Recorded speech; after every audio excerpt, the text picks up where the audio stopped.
ദൈവവചന ചിന്തയ്ക്ക് അടിസ്ഥാനമായി തിരുവഴുത്തിൽ നിന്ന് ചില വേദഭാഗങ്ങൾ വായിച്ച് സഹായിക്കണമെന്ന് അപേക്ഷിക്കുന്നു. ഏവർക്കും വളരെ പരിചിതമായ എബ്രായ ലേഖനം 9-ാം അധ്യായത്തിൻ്റെ 24 മുതൽ 28 വരെയുള്ള തിരുവെഴുത്തുകൾ ബഹുമാന്യ സഹോദരന്മാര് ഇവിടെ ചുമതലപ്പെടുത്തിയിട്ടുണ്ടല്ലോ, വായിച്ച് സഹായിച്ചാട്ടെ. എബ്രായ ലേഖനം 9-ാം അധ്യായത്തിൻ്റെ 24 മുതൽ 28 വരെയുള്ളതായ തിരുവെഴുത്തുകൾ. ക്രിസ്തു വാസ്തവമായതിന്റെ പ്രതിബിംബമായി കൈപ്പണിയായ വിശുദ്ധ മന്ദിരത്തിലേക്കല്ല, ഇപ്പോൾ നമുക്ക് വേണ്ടി ദൈവസന്നിധിയിൽ പ്രത്യക്ഷനാവാൻ സ്വർഗത്തിലേക്കത്രേ പ്രവേശിച്ചത്.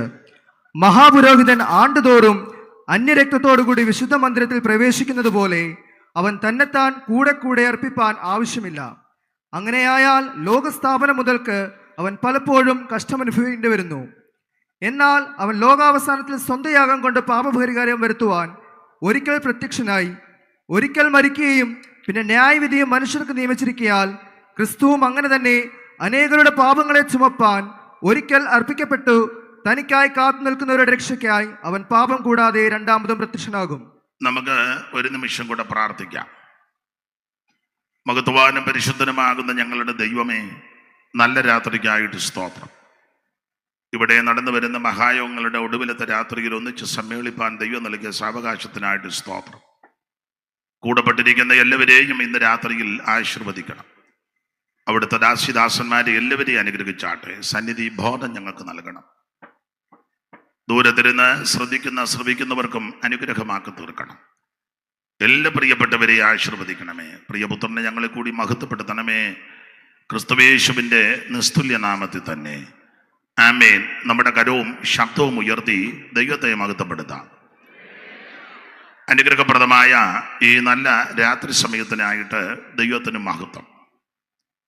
ഈ മഹായോഗത്തിൻ്റെ അധ്യക്ഷൻ ബഹുമാനപ്പെട്ട പാപ്പച്ചൻ പാസ്റ്റർ, ഈ വേദിയിലും സദസ്സിലും എൻ്റെ സമീപത്തുമൊക്കെ ഇരിക്കുന്ന ബഹുമാനരായ എൻ്റെ സഹപഠന്മാരായ കർത്തൃദാസന്മാർ, അവരുടെ കുടുംബങ്ങൾ, പ്രാർത്ഥനയിൽ ഇവിടെ സഹായിച്ച കർത്തൃദാസന്മാർ, പ്രാർത്ഥനയോടെ ഇവിടെ ആയിരിക്കുന്ന എല്ലാ ദൈവമക്കൾ, അനുഗ്രഹിക്കപ്പെട്ട ഗായക സംഘം, മൈക്ക് ഓപ്പറേറ്റ് ചെയ്യുന്നവര്, വീഡിയോ പകർത്തുന്നവര്, ഈ പന്തലിലും പരിസര സ്ഥലങ്ങളിലും ഇരുന്ന് ഈ ശുശ്രൂഷ കാണുകയും കേൾക്കുകയും ഇവിടെ വന്നിരുന്ന് സംബന്ധിക്കുകയും ചെയ്യുന്നവര്,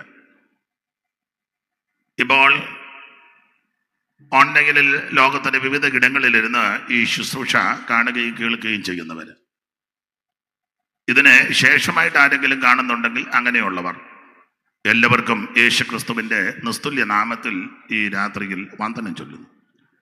ദൈവം എല്ലാവരെയും അനുഗ്രഹിക്കട്ടെ.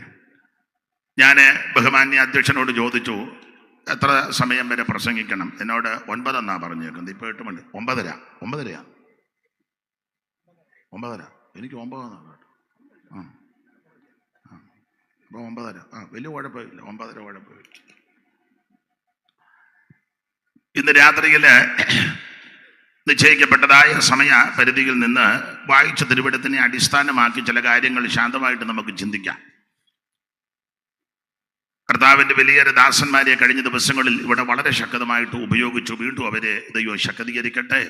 ഇവിടെ പൊതുവിൽ പ്രസ്താവിച്ചതനുസരിച്ച് കർത്താവിൻ്റെ ദാസൻ അനിൽക്കൊടുത്തോട്ടം വിശാരിക ക്ഷീണത്തോടിരിക്കുന്ന എല്ലാവരും കരമുയർത്തി ഒന്ന് സ്തോത്രം ചെയ്തേ. സൗഖ്യത്തിന് എല്ലാവരും ഒന്ന് സ്തോത്രം ചെയ്താണ്ട്. സ്തോത്രം സ്തോത്രം സ്തോത്രം സ്തോത്രം സ്തോത്രം. ആ പ്രിയപ്പെട്ടവനെ ദൈവം സൗഖ്യത്തോടെ പിന്നെ ഈ ശുശ്രൂഷ ചെയ്യുവാൻ അധികാരം കൊടുക്കേണ്ടത് എല്ലാവരും സ്തോത്രം ചെയ്താട്ടെ. സ്തോത്രം സ്തോത്രം സ്തോത്രം സ്തോത്രം സ്തോത്രം. സൗഖ്യത്തിനായി സ്തോത്രം, സ്തോത്രം വിടുതലിനായി സ്തോത്രം, സ്തോത്രം സ്തോത്രം. കരമുയർത്തി ഹല്ലേലൂയ പാടാം.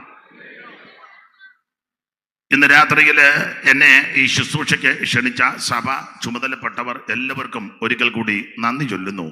ഇത് വലിയ പദവിയായിട്ട് കരുതുന്നു. ദൈവം നിങ്ങളെ എല്ലാവരെയും അനുഗ്രഹിക്കട്ടെ. വായിച്ച തിരുവെഴുത്ത് എബ്രായ ലേഖനം 9-ാം അധ്യായത്തിൻ്റെ 24 മുതൽ 28 വരെയുള്ള തിരുവെഴുത്തുകളാണ് ഇവിടെ പൊതുവിൽ വായിച്ചു കേട്ടത്. ഈ തിരുവെഴുത്തിനെ അടിസ്ഥാനമാക്കി ഇന്ന് രാത്രി തിരുവചനത്തിൽ നിന്ന് വളരെ ലളിതമായി ശാന്തമായി നമുക്ക് ചിന്തിക്കാം. അതിന് ദൈവം കൃപ നൽകട്ടെ. ഒരിക്കൽ കൂടി ആ തിരുവെഴുത്ത് മോനെ ഒന്ന് വായിച്ച് സഹായിക്കണമെന്ന് അപേക്ഷിക്കുന്നു. ക്രിസ്തു വാസ്തവമായതിന്റെ പ്രതിബിംബമായി കൈപ്പണിയായ വിശുദ്ധ മന്ദിരത്തിലേക്കല്ല, ഇപ്പോൾ നമുക്ക് വേണ്ടി ദൈവസന്നിധിയിൽ പ്രത്യക്ഷനാവാൻ സ്വർഗത്തിലേക്കത്രേ പ്രവേശിച്ചത്. മഹാപുരോഹിതൻ ആണ്ടുതോറും അന്യരക്തത്തോടുകൂടെ വിശുദ്ധ മന്ദിരത്തിൽ പ്രവേശിക്കുന്നത് പോലെ അവൻ തന്നെത്താൻ കൂടെ കൂടെ അർപ്പിപ്പാൻ ആവശ്യമില്ല. അങ്ങനെയായാൽ ലോകസ്ഥാപനം മുതൽക്ക് അവൻ പലപ്പോഴും കഷ്ടമനുഭവിക്കേണ്ടിയിരുന്നു. എന്നാൽ അവൻ ലോകാവസാനത്തിൽ സ്വന്തം യാഗം കൊണ്ട് പാപപരിഹാരം വരുത്തുവാൻ ഒരിക്കൽ പ്രത്യക്ഷനായി. ഒരിക്കൽ മരിക്കുകയും പിന്നെ ന്യായവിധിയും മനുഷ്യർക്ക് നിയമിച്ചിരിക്കയാൽ ക്രിസ്തുവും അങ്ങനെ തന്നെ അനേകരുടെ പാപങ്ങളെ ചുമപ്പാൻ ഒരിക്കൽ അർപ്പിക്കപ്പെട്ടു. തനിക്കായി കാത്തു നിൽക്കുന്നവരുടെ രക്ഷയ്ക്കായി അവൻ പാപം കൂടാതെ രണ്ടാമതും പ്രത്യക്ഷനാകും. നമ്മുടെ കരമുയർത്തി വായിച്ച് കേട്ട തിരുവെടുത്തിനെ ഓർത്ത് ദൈവത്തെ ഒന്ന് മഹത്വപ്പെടുത്തിയാട്ടെ. ലോകാഗതി നിജതം ലോപമികലും പൊഴുതും, ലോകാഗതി നിജതം ലോപമികലും പൊഴുതും, ലോകേജനില്ലതെല്ലും ലോപം സനാതനമേ, ലോകേജനില്ലതെല്ലും ലോപം സനാതനമേ. രാജാതിരാജ സുരലോക രാജ, രാജാതിരാജ സുരലോക രാജ.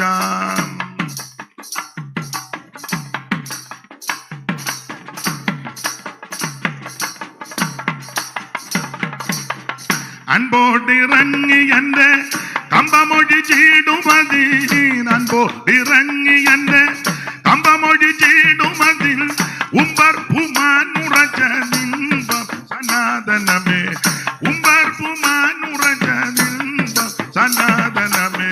രാജാതിരാജ സുരലോക രാജ, രാജാതിരാജ സുരലോക രാജ.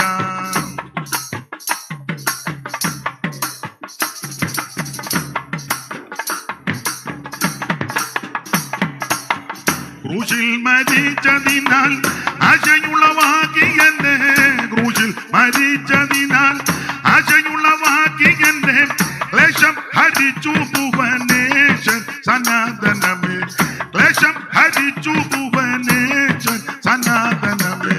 രാജാതിരാജ സുരലോക രാജ, രാജാതിരാജ സുരലോക രാജ. മൂഢത്വമാകമ പാടമറിച്ചോരു ഗുരു, മൂഢത്വമാകമ പാടമറിച്ചോരു ഗുരു, പീഠം മറന്നവിടെ പോവേ സനാതനമേ, പീഠം മറന്നവിടെ പോവേ സനാതനമേ. രാജാതിരാജ സുരലോക രാജ, രാജാതിരാജ സുരലോക രാജ, രാജാതിരാജ സുരലോക രാജ, രാജാതിരാജ സുരലോക രാജ. കരമുയർത്തി ദൈവത്തെ മഹത്വപ്പെടുത്താം. എബ്രായ ലേഖനം 9-ാം അധ്യായത്തിന്റെ 24 മുതൽ 28 വരെയുള്ള തിരുവെടുത്താണ് ഇന്ന് രാത്രിയിലെ തിരുവചന ചിന്തയ്ക്ക് അടിസ്ഥാനമായിട്ട് വായിച്ചത്. വേദപുസ്തകം നന്നായി കൈകാര്യം ചെയ്യുന്ന, പഠിക്കുന്ന, പഠിപ്പിക്കുന്ന, ഇപ്പോഴും പഠിച്ചുകൊണ്ടിരിക്കുന്ന ധാരാളം കർത്തൃദാസന്മാര് എന്നെ കേട്ടുകൊണ്ടിരിക്കുക. ദൈവത്തിന്റെ മഹത്വം. അവരെക്കാൾ ഉപരി നന്നായിട്ട് വചനം അറിയാവുന്നവരാ പന്തലിലും ഇരിക്കുന്നത്. നിങ്ങൾക്ക് പ്രസംഗിക്കാൻ അറിയാൻ മേലിൽ ഞങ്ങൾ തെറ്റിച്ചാൽ അറിയാം. നിങ്ങൾക്ക് ഇത് അവതരിപ്പിക്കാൻ അറിയത്തില്ലെങ്കിൽ ഞങ്ങൾ റൂട്ട് മാറിപ്പോയ അന്നേരം നിങ്ങളുടെ മുഖം കാണപ്പെടുക. കുഞ്ഞുട്ടി പാസ്റ്റയൊക്കെ ഞാൻ കണ്ടു. ദൈവത്തിന് മഹത്വം. അപ്പോൾ നന്നായിട്ട് ദൈവവചനം പഠിപ്പിക്കുന്ന ബഹുമാന്യ കർത്തൃദാസന്മാരെയും ദൈവമക്കളെയൊക്കെ ഓർത്ത് ദൈവത്തെ മഹത്വപ്പെടുത്തുകയാണ്. ഇന്ന് രാത്രിയിലെ ഈ വായിച്ച തിരുവെടുത്തില് പ്രധാനമായിട്ട് ഒറ്റ വാക്കി പറഞ്ഞാൽ യേശു ക്രിസ്തുവിന്റെ 3 പ്രത്യക്ഷത കാണുന്നുണ്ട്.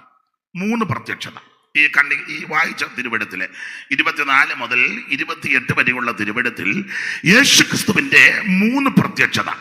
അത് വാക്യത്തിന്റെ അടിസ്ഥാനത്തിലല്ല പറയുന്നത്, വിഷയത്തോട് ബന്ധപ്പെട്ട് വായിക്കാം. 26-ാം വാക്യം വായിച്ച മോനെ, ആദ്യത്തെ പ്രത്യക്ഷത.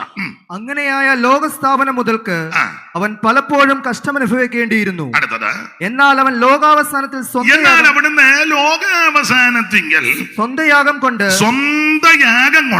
പാപപരിഹാരം വരുത്തുവാൻ ഒരിക്കൽ പ്രത്യക്ഷനായി. നമ്മുടെ വിഷയത്തോട് ബന്ധപ്പെട്ട് ഇതാദ്യത്തെ പ്രത്യക്ഷത. ഒന്നുകൂടെ വായിച്ച എല്ലാവരും കേട്ടില്ല. എന്തോന്ന് വായിക്കും മോനെ?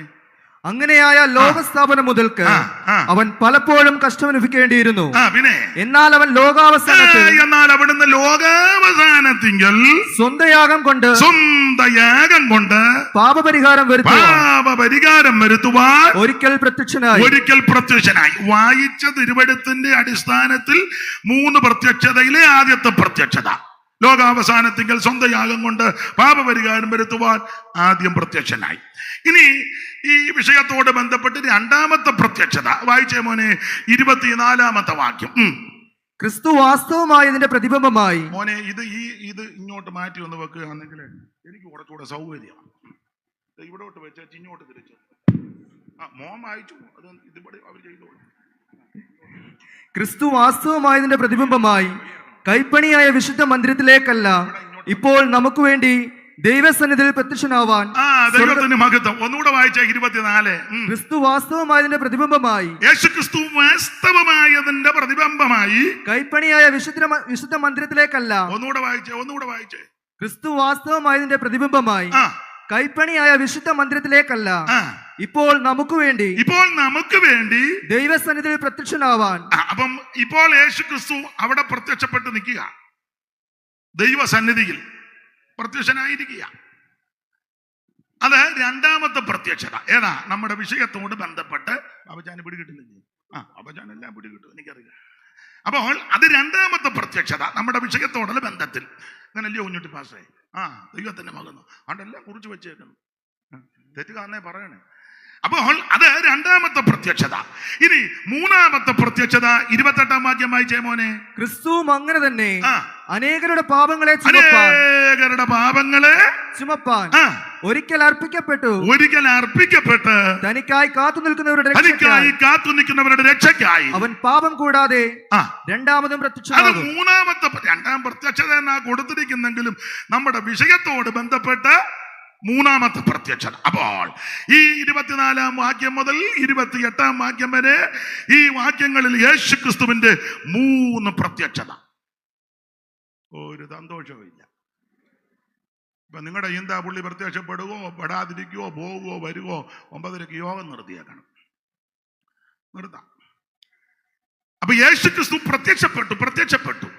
ഈ പ്രത്യക്ഷപ്പെടുക എന്ന് പറയുമ്പോൾ അതിന് വേറൊരു വശമുണ്ട്. എന്തുവാ പ്രത്യക്ഷപ്പെടുക എന്ന് പറഞ്ഞാൽ പെട്ടെന്ന് ഇങ്ങോട്ട് പൊട്ടി കിളിച്ചതല്ല, നേരത്തെ ഉള്ളവനാ. അതുകൊണ്ടല്ലയോ പ്രത്യക്ഷപ്പെട്ടത്. യേശു ക്രിസ്തു പ്രത്യക്ഷപ്പെട്ടു. നമ്മൾ ചിലരോടൊക്കെ ലോഹ്യം പറയുമ്പോഴും പൊടിരസത്തോടൊക്കെ സംസാരിക്കും. എപ്പോഴാ പ്രത്യക്ഷപ്പെട്ടെ ഇല്ലേ? ചിലരുടെ ആ ഇരിപ്പും ഭാവവും ആ വരവും ഒക്കെ കാണുമ്പോൾ നമ്മൾ വളരെ അടുത്ത് ഇടപെടുന്നതിനോടൊക്കെ എപ്പോഴാ പ്രത്യക്ഷപ്പെട്ടു എന്ന് പറഞ്ഞാൽ അന്നേരം ജനിച്ച ആളല്ല, നേരത്തെ ഉള്ള ആളാ. അപ്പൊ യേശു ക്രിസ്തു പ്രത്യക്ഷപ്പെട്ടു എന്ന് പറഞ്ഞാൽ അവിടുന്ന് മുന്നേ ഉള്ളവനാ. ദൈവത്തിന് മഹത്വം. ഇന്ന് രാത്രി നമുക്ക് ദൈവോചനത്തിൽ നിന്ന് ചില കാര്യം ചിന്തിക്കാം. ദൈവത്തിന് മഹത്വം. സത്യവേദ പുസ്തകത്തിലെ 66 പുസ്തകത്തിലെ അറിയാമല്ലോ, എല്ലാവർക്കും അറിയാമല്ലോ. 66 പുസ്തകത്തിലെ വിശേഷിച്ച് പുതിയ നിയമത്തിലെ 27 പുസ്തകത്തിലെ ഒന്നുകൂടെ തെളിച്ച് പറഞ്ഞാൽ 21 ലേഖനങ്ങളിലെ വളരെ പ്രാധാന്യം അർഹിക്കുന്ന ഈടുറ്റ ലേഖനമാണ് എബ്രായ ലേഖനം. എബ്രായ ലേഖനത്തിലെ ഈ വിഷയം തന്നെ നമുക്കറിയാം. എന്തുവാ ഏറെ നല്ലതല്ലയോ കുഞ്ഞോട്ട് പാസ്റ്റായി? ബെറ്റർ എന്നങ്ങാണ്ടല്ലയോ? ഏറെ ബെറ്റർ താൻ എന്തുവാ? ഒരു ഇംഗ്ലീഷ് ഇരിക്കട്ടെ. അപ്പൊ ഏറ്റവും ശ്രേഷ്ഠം, ഏറെ നല്ലത്, വളരെ വിശിഷ്ടമായത്, അത്യുത്തമമായത്. അപ്പൊ ശ്രദ്ധിക്കുക, ഈ ലേഖനം വളരെ ഈടുറ്റ ലേഖനമാണ്. ചില ആൾക്കാര് എബ്രായ ലേഖനം അങ്ങനെ വലുതായിട്ട് വായിക്കാറില്ല. അതിനൊരു കാരണമുണ്ട്, മിക്കവർക്കും മനസ്സിലാകുന്നില്ല. പിന്നെ നമുക്ക് എബ്രായ ലേഖനത്തിൽ ആകെ കൂടെ പിടികിട്ടുന്ന 2 അധ്യായമാണ് 11ഉം 12ഉം. അത് വായിക്കുമ്പോൾ എല്ലാവർക്കും പിടികിട്ടും. ഇതിലെ വാക്യങ്ങളെല്ലാം നമുക്ക് വളരെ മനപാഠവുമാണ്. ഈ വാക്യങ്ങളൊക്കെ ഉരുവിട്ട് കോട്ട് ചെയ്ത് പ്രാർത്ഥനയുടെ മധ്യത്തിലും ഞങ്ങളെ പോലുള്ള ഉപദേശമാര് പ്രസംഗിക്കുമ്പോഴുമൊക്കെ ഈ 11, 12 അധ്യായത്തിൽ കിടന്ന ഒരു പെരക. ഇതിലെ വാക്യങ്ങളെല്ലാം നമുക്കറിയാം. 12ഒക്കെ അമ്മാമ്മയ്ക്കൊക്കെ നന്നായിട്ട് അറിയാം. ആകയാൽ സാക്ഷികളുടെ ഇത്ര വലിയ സമൂഹം നിൽക്ക് സാക്ഷിക്ക് പറയുമ്പോൾ ഒരു കറക്കവും കൂടെ ഉണ്ട്, അതാ സഹിക്കാൻ മേലാത്ത. അപ്പോ ഈ വാക്യങ്ങളെല്ലാം ഇവിടെ ഇരിക്കുന്നവർക്ക് മിക്കവർക്കും മനപാഠമാണ്. എന്നാൽ മറ്റധ്യായങ്ങൾ എല്ലാവർക്കും പെട്ടെന്ന് പിടികിട്ടുകയില്ല. അതുകൊണ്ട് ആ അധ്യായം പലരും വായിക്കാറുമില്ല, കേട്ടിരിക്കാനും പലർക്കും താല്പര്യമില്ല. പക്ഷേ ഈ അധ്യായങ്ങളിലെല്ലാം ആഴമേറിയ ദൈവവചന മർമ്മങ്ങളും സത്യങ്ങളുമാണ് വെളിപ്പെടുത്തിയിരിക്കുന്നത്. നമുക്കറിയാമല്ലോ, 1-ാം അധ്യായം മുതൽ 2, 3, 4, 5, 6 അധ്യായത്തിൽ യേശുക്രിസ്തുവിന്റെ ശ്രേഷ്ഠത അങ്ങോട്ട് വെളിപ്പെടുത്തി. ദൈവത്തിന് മഹത്വം. 7 മുതലുള്ള അധ്യായം 7, 8, 9, 10 അവിടുത്തെ ദൈവാലയത്തോടുള്ള ബന്ധത്തിൽ ശ്രേഷ്ഠ മഹാപുരോഹിതനായുള്ള ശുശ്രൂഷകളെയാണ് വെളിപ്പെടുത്തിയിരിക്കുന്നത്. നമ്മൾ 9-ാം അധ്യായമാണ് വായിച്ചത്. വേദപണ്ഡിതാക്കൾ ചിലർ പറയുന്നത് എബ്രായ ലേഖനം പുതിയ നിയമത്തിലെ ലേവ്യ പുസ്തകമാണെന്നാ പറയുന്നത്. പുതിയ നിയമത്തിലെ ലേവ്യ പുസ്തകം. കാരണം ലേവ്യ യാഗങ്ങള്, ആരാധന ക്രമങ്ങള്, ചട്ടങ്ങള് ഇതെല്ലാം ഈ പുസ്തകത്തിൽ ഈ ഭാഗത്ത് രേഖപ്പെടുത്തിയിട്ടുണ്ട്. മാത്രമല്ല, ഈ എബ്രായ ലേഖനത്തിന് ഒത്തിരി വിശേഷതകളുള്ളത്. ഈ 11, 12 അധ്യായം നമ്മൾ പഠിച്ചല്ലോ, വിശ്വാസ വീരന്മാരുടെ പട്ടിക. പലരും ഗണിക്കാത്ത, പലരും അംഗീകരിക്കാത്ത പലരെയും പൗലോസ് ഈ ലേഖനത്തിൽ രേഖപ്പെടുത്തിയിട്ടുണ്ട്. ദൈവത്തിന് മഹത്വം. പലരും ഉന്നതന്മാരെന്ന് ചിന്തിച്ച പലരും ഇതിനകത്ത് വന്നിട്ടുമില്ല. ദൈവത്തിന് മഹത്വ ഭാഗത്തേക്കൊന്നും പോകുന്നില്ല. ഈ ലേഖനം വളരെ ആഴമേറിയ ഈടുറ്റ വളരെ ചിന്തനീയമായൊരു വിലപ്പെട്ട ലേഖനമാണ്. നമുക്കറിയാം, പൗലോസിന്റെ 14 ലേഖനങ്ങളിൽ 3 ലേഖനങ്ങൾ തർജ്ജമ ലേഖനമാണ്. 1 ഗലാത്യ ലേഖനം, 2 എബ്രായ ലേഖനം, 3 കൊരിന്ത് ലേഖനം. ഈ 3 ലേഖനങ്ങൾ തർജ്ജമ ലേഖനമാണ്. ഞാൻ പറയാറുണ്ട്, നിങ്ങൾക്ക് വല്ലവർക്കും അറിയാം. കർത്താവിന്റെ മഹത്വം. ഈ 3 ലേഖനങ്ങൾ തർജ്ജമ ലേഖനമാകാൻ 3 പെശകിനെതിരെയുള്ള ലേഖനമാണ്. 1 ഉപദേശ പെശക്, 2 ജീവിത പെശക്, 3 വിശ്വാസ പെശക്. ഗലാത്യ ലേഖനം ഉപദേശ പെശകിന് എതിരെ എഴുതിയ ലേഖനമാണ്. കൊരിന്ത് ലേഖനം ജീവിത പെശക് കണ്ടവരെ കറക്റ്റ് ചെയ്യാൻ എഴുതിയ ലേഖനമാണ്. എബ്രായ ലേഖനം നമുക്കറിയാം, വിശ്വാസത്തിൽ പെശക് സംഭവിച്ച എബ്രായ ക്രിസ്ത്യാനികളെ ഉറപ്പിച്ച് നിർത്താൻ എഴുതിയ ലേഖനമാണ് എബ്രായ ലേഖനം. ദൈവത്തിന് മഹത്വം. എല്ലാ ഭാഗത്തേക്കും പോകുന്നില്ല.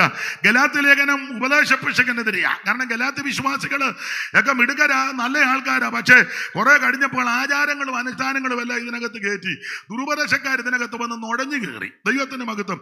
ഇവര് വന്ന് ഗലാത്യ ലേഖനത്തിൽ അതിനൊരു പ്രയോഗം കൊടുത്തു, നുഴഞ്ഞു വന്നെന്നാ. വായിച്ചേ മോനെ, 2-ാം അധ്യായം 4-ാം വാക്യവും ഇതിനോട് ചേർത്ത് യൂദ 3 കൂടെ വായിക്കണം. പെട്ടെന്ന് വായിച്ചോ, 2 പേരും കൂടെ. ഏതായാലും 2 പേരും അടുത്തിരുന്നത് നല്ലതാ കേട്ടോ. വായിര്. അതോ നുഴഞ്ഞു വന്ന കള്ള സഹോദരന്മാർ നിമിത്തമായിരുന്നു അവർ നമ്മെ അടിമപ്പെടുത്തേണ്ടതിന് ക്രിസ്തുയേശുവിൽ നമുക്കുള്ള സ്വാതന്ത്ര്യം ഒറ്റ നോക്കുവാൻ നുഴഞ്ഞു വന്നു. അപ്പൊ ഇവരെ നുഴഞ്ഞാ വന്ന് ആരാ? ഈ ദുരുപദേശക്കാർ നുഴഞ്ഞു വന്നു. ഈ പദമാ യൂദ 3 കൊടുത്തിരിക്കുന്ന. വായിര് മോനെ, യൂദ 3 പെട്ടെന്ന് വായിച്ചു. പ്രിയരേ, നമുക്ക് പൊതുവിലുള്ള രക്ഷയെക്കുറിച്ച് നിങ്ങൾക്ക് എഴുതുവാൻ. നന്നായിട്ട് വായിക്കുന്നുണ്ട്. വായിച്ചു. പ്രിയരേ, നമുക്ക് പൊതുവിലുള്ള രക്ഷയെക്കുറിച്ച് നിങ്ങൾക്ക് എഴുതുവാൻ സകല പ്രയത്നവും ചെയ്യുകയിൽ വിശുദ്ധന്മാർക്ക് ഒരിക്കലായി പരമേൽപ്പിച്ച വിശ്വാസത്തിന് വേണ്ടി പോരാടേണ്ടതിന് പ്രബോധിപ്പിച്ചെടുത്തുവാൻ ആവശ്യമെന്ന് എനിക്ക് തോന്നി. നമ്മുടെ ദൈവത്തിന്റെ കൃപയെ ദുഷ്കാമവൃത്തിക്ക് ഹേതുവാക്കി ഏകനാഥന് നമ്മുടെ രക്ഷിതാവുമായ യേശു ക്രിസ്തുവിനെ നിഷേധിക്കുന്ന അഭക്തരായ ചില മനുഷ്യർ വായിക്കുമോളെ നുഴഞ്ഞു വന്നിരിക്കുന്നു. അപ്പോൾ ഗലാത്യ ലേഖനത്തിലും യൂദയുടെ ലേഖനത്തിലും ഇവരെ പറ്റി പറഞ്ഞിരിക്കുക, നുഴഞ്ഞ് വന്നിരിക്കും. ഈ നുഴഞ്ഞുകാറ്റക്കാരെയൊക്കെ കണ്ടോണ്ടാ പൗലോസ് പറഞ്ഞത്, ഞങ്ങൾ നിങ്ങളോട് അറിയിച്ച സുവിശേഷത്തിന് വിപരീതമായിട്ട് ഏത് പൊന്നുമോൻ വന്ന് പറഞ്ഞാലും. അങ്ങനെ എഴുതിയിട്ടില്ല, പൊന്നുമോനൊന്നുമില്ല. ഞാൻ അങ്ങ് ബഹുമാനിച്ച് പറഞ്ഞതേ ഉള്ളൂ. ദൈവത്തിന് മഹത്വം. സഭയുടെ പ്രസിഡന്റ് ആയിരിക്കാം, ഓവർസീർ ആയിരിക്കാം, സൂപ്രണ്ട് ആയിരിക്കാം, സെൻട്രൽ പാസ്റ്റർ ആയിരിക്കാം, സെക്ഷൻ പാസ്റ്റർ ആയിരിക്കാം. അവരാരും പറയത്തില്ല. അഥവാ ഏതെങ്കിലും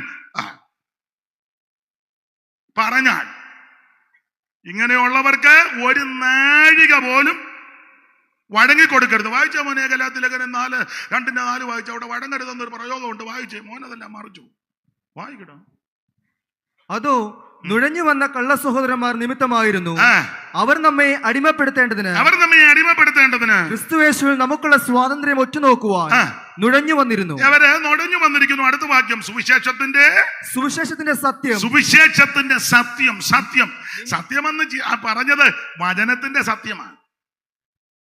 വചനത്തിന്റെ, അതാ സുവിശേഷത്തിന്റെ സത്യം, വചനത്തിന്റെ സത്യം. ഇതിനകത്ത് മായമൊന്നും ചേർക്കരുത്, കൂട്ടുചേർക്കരുത്, കുറയ്ക്കുകയും ചെയ്യരുത്. ഉള്ളതുപോലെ പറയും. ഇഷ്ടപ്പെടുകയോ ഇഷ്ടപ്പെടാതിരിക്കോ, കൈ തരുകയോ കൈ തരാതിരിക്കോ, സ്വോത്രം തരികയോ സ്വോത്ര കാഴ്ച തരിക, അതൊന്നും വിഷയമല്ല. ഇതിനകത്തൊന്നും ചേർക്കാൻ ഒക്കുകയില്ല.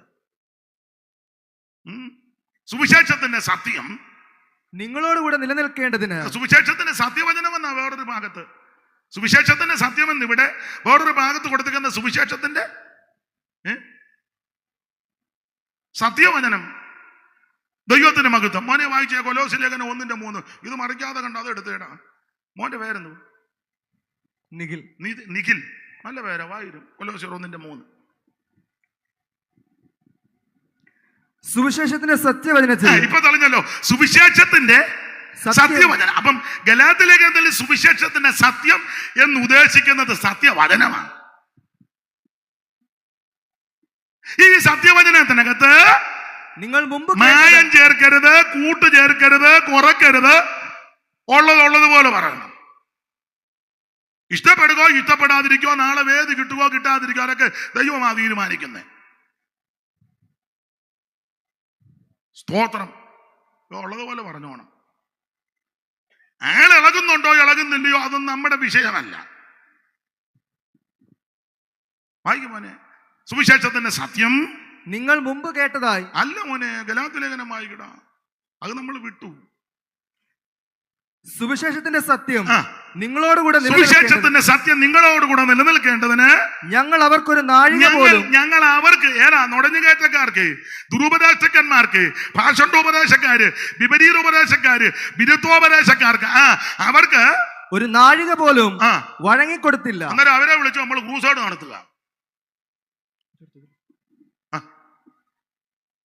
അവരെ വിളിച്ചാ നമ്മള് ഇപ്പോൾ പ്രസംഗിച്ച് നടക്കുന്നതിൽ പേരൊന്നും പറയുന്നില്ല. ഇപ്പൊ പ്രമുഖനായ ഒരുത്തൻ എന്നോടാ പറഞ്ഞ്, എനിക്ക് ഈ വർഗത്തെ ഇഷ്ടമല്ല, നേതാ ബെന്തിക്കോസുകാരെ എന്ന് വെച്ചാൽ അവൻ നെടുക നടന്ന് പ്രസംഗിച്ച് ബെന്തിക്കോസുകാരുടെ സ്റ്റേജിലാണ് കയറി പ്രസംഗിക്കുന്നു.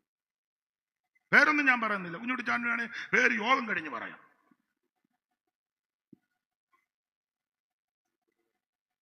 എന്നോട് പറഞ്ഞതാ, എനിക്ക് ഈ വർഗത്തെ ഇഷ്ടമല്ലെന്ന്. ഏതാ ബെന്തിക്കോസുകാരെ? ഞാൻ ഒരു കാര്യം തിരിച്ചങ്ങ് പറയുക, എനിക്ക് എല്ലാവരും എനിക്കിഷ്ടമാണ്.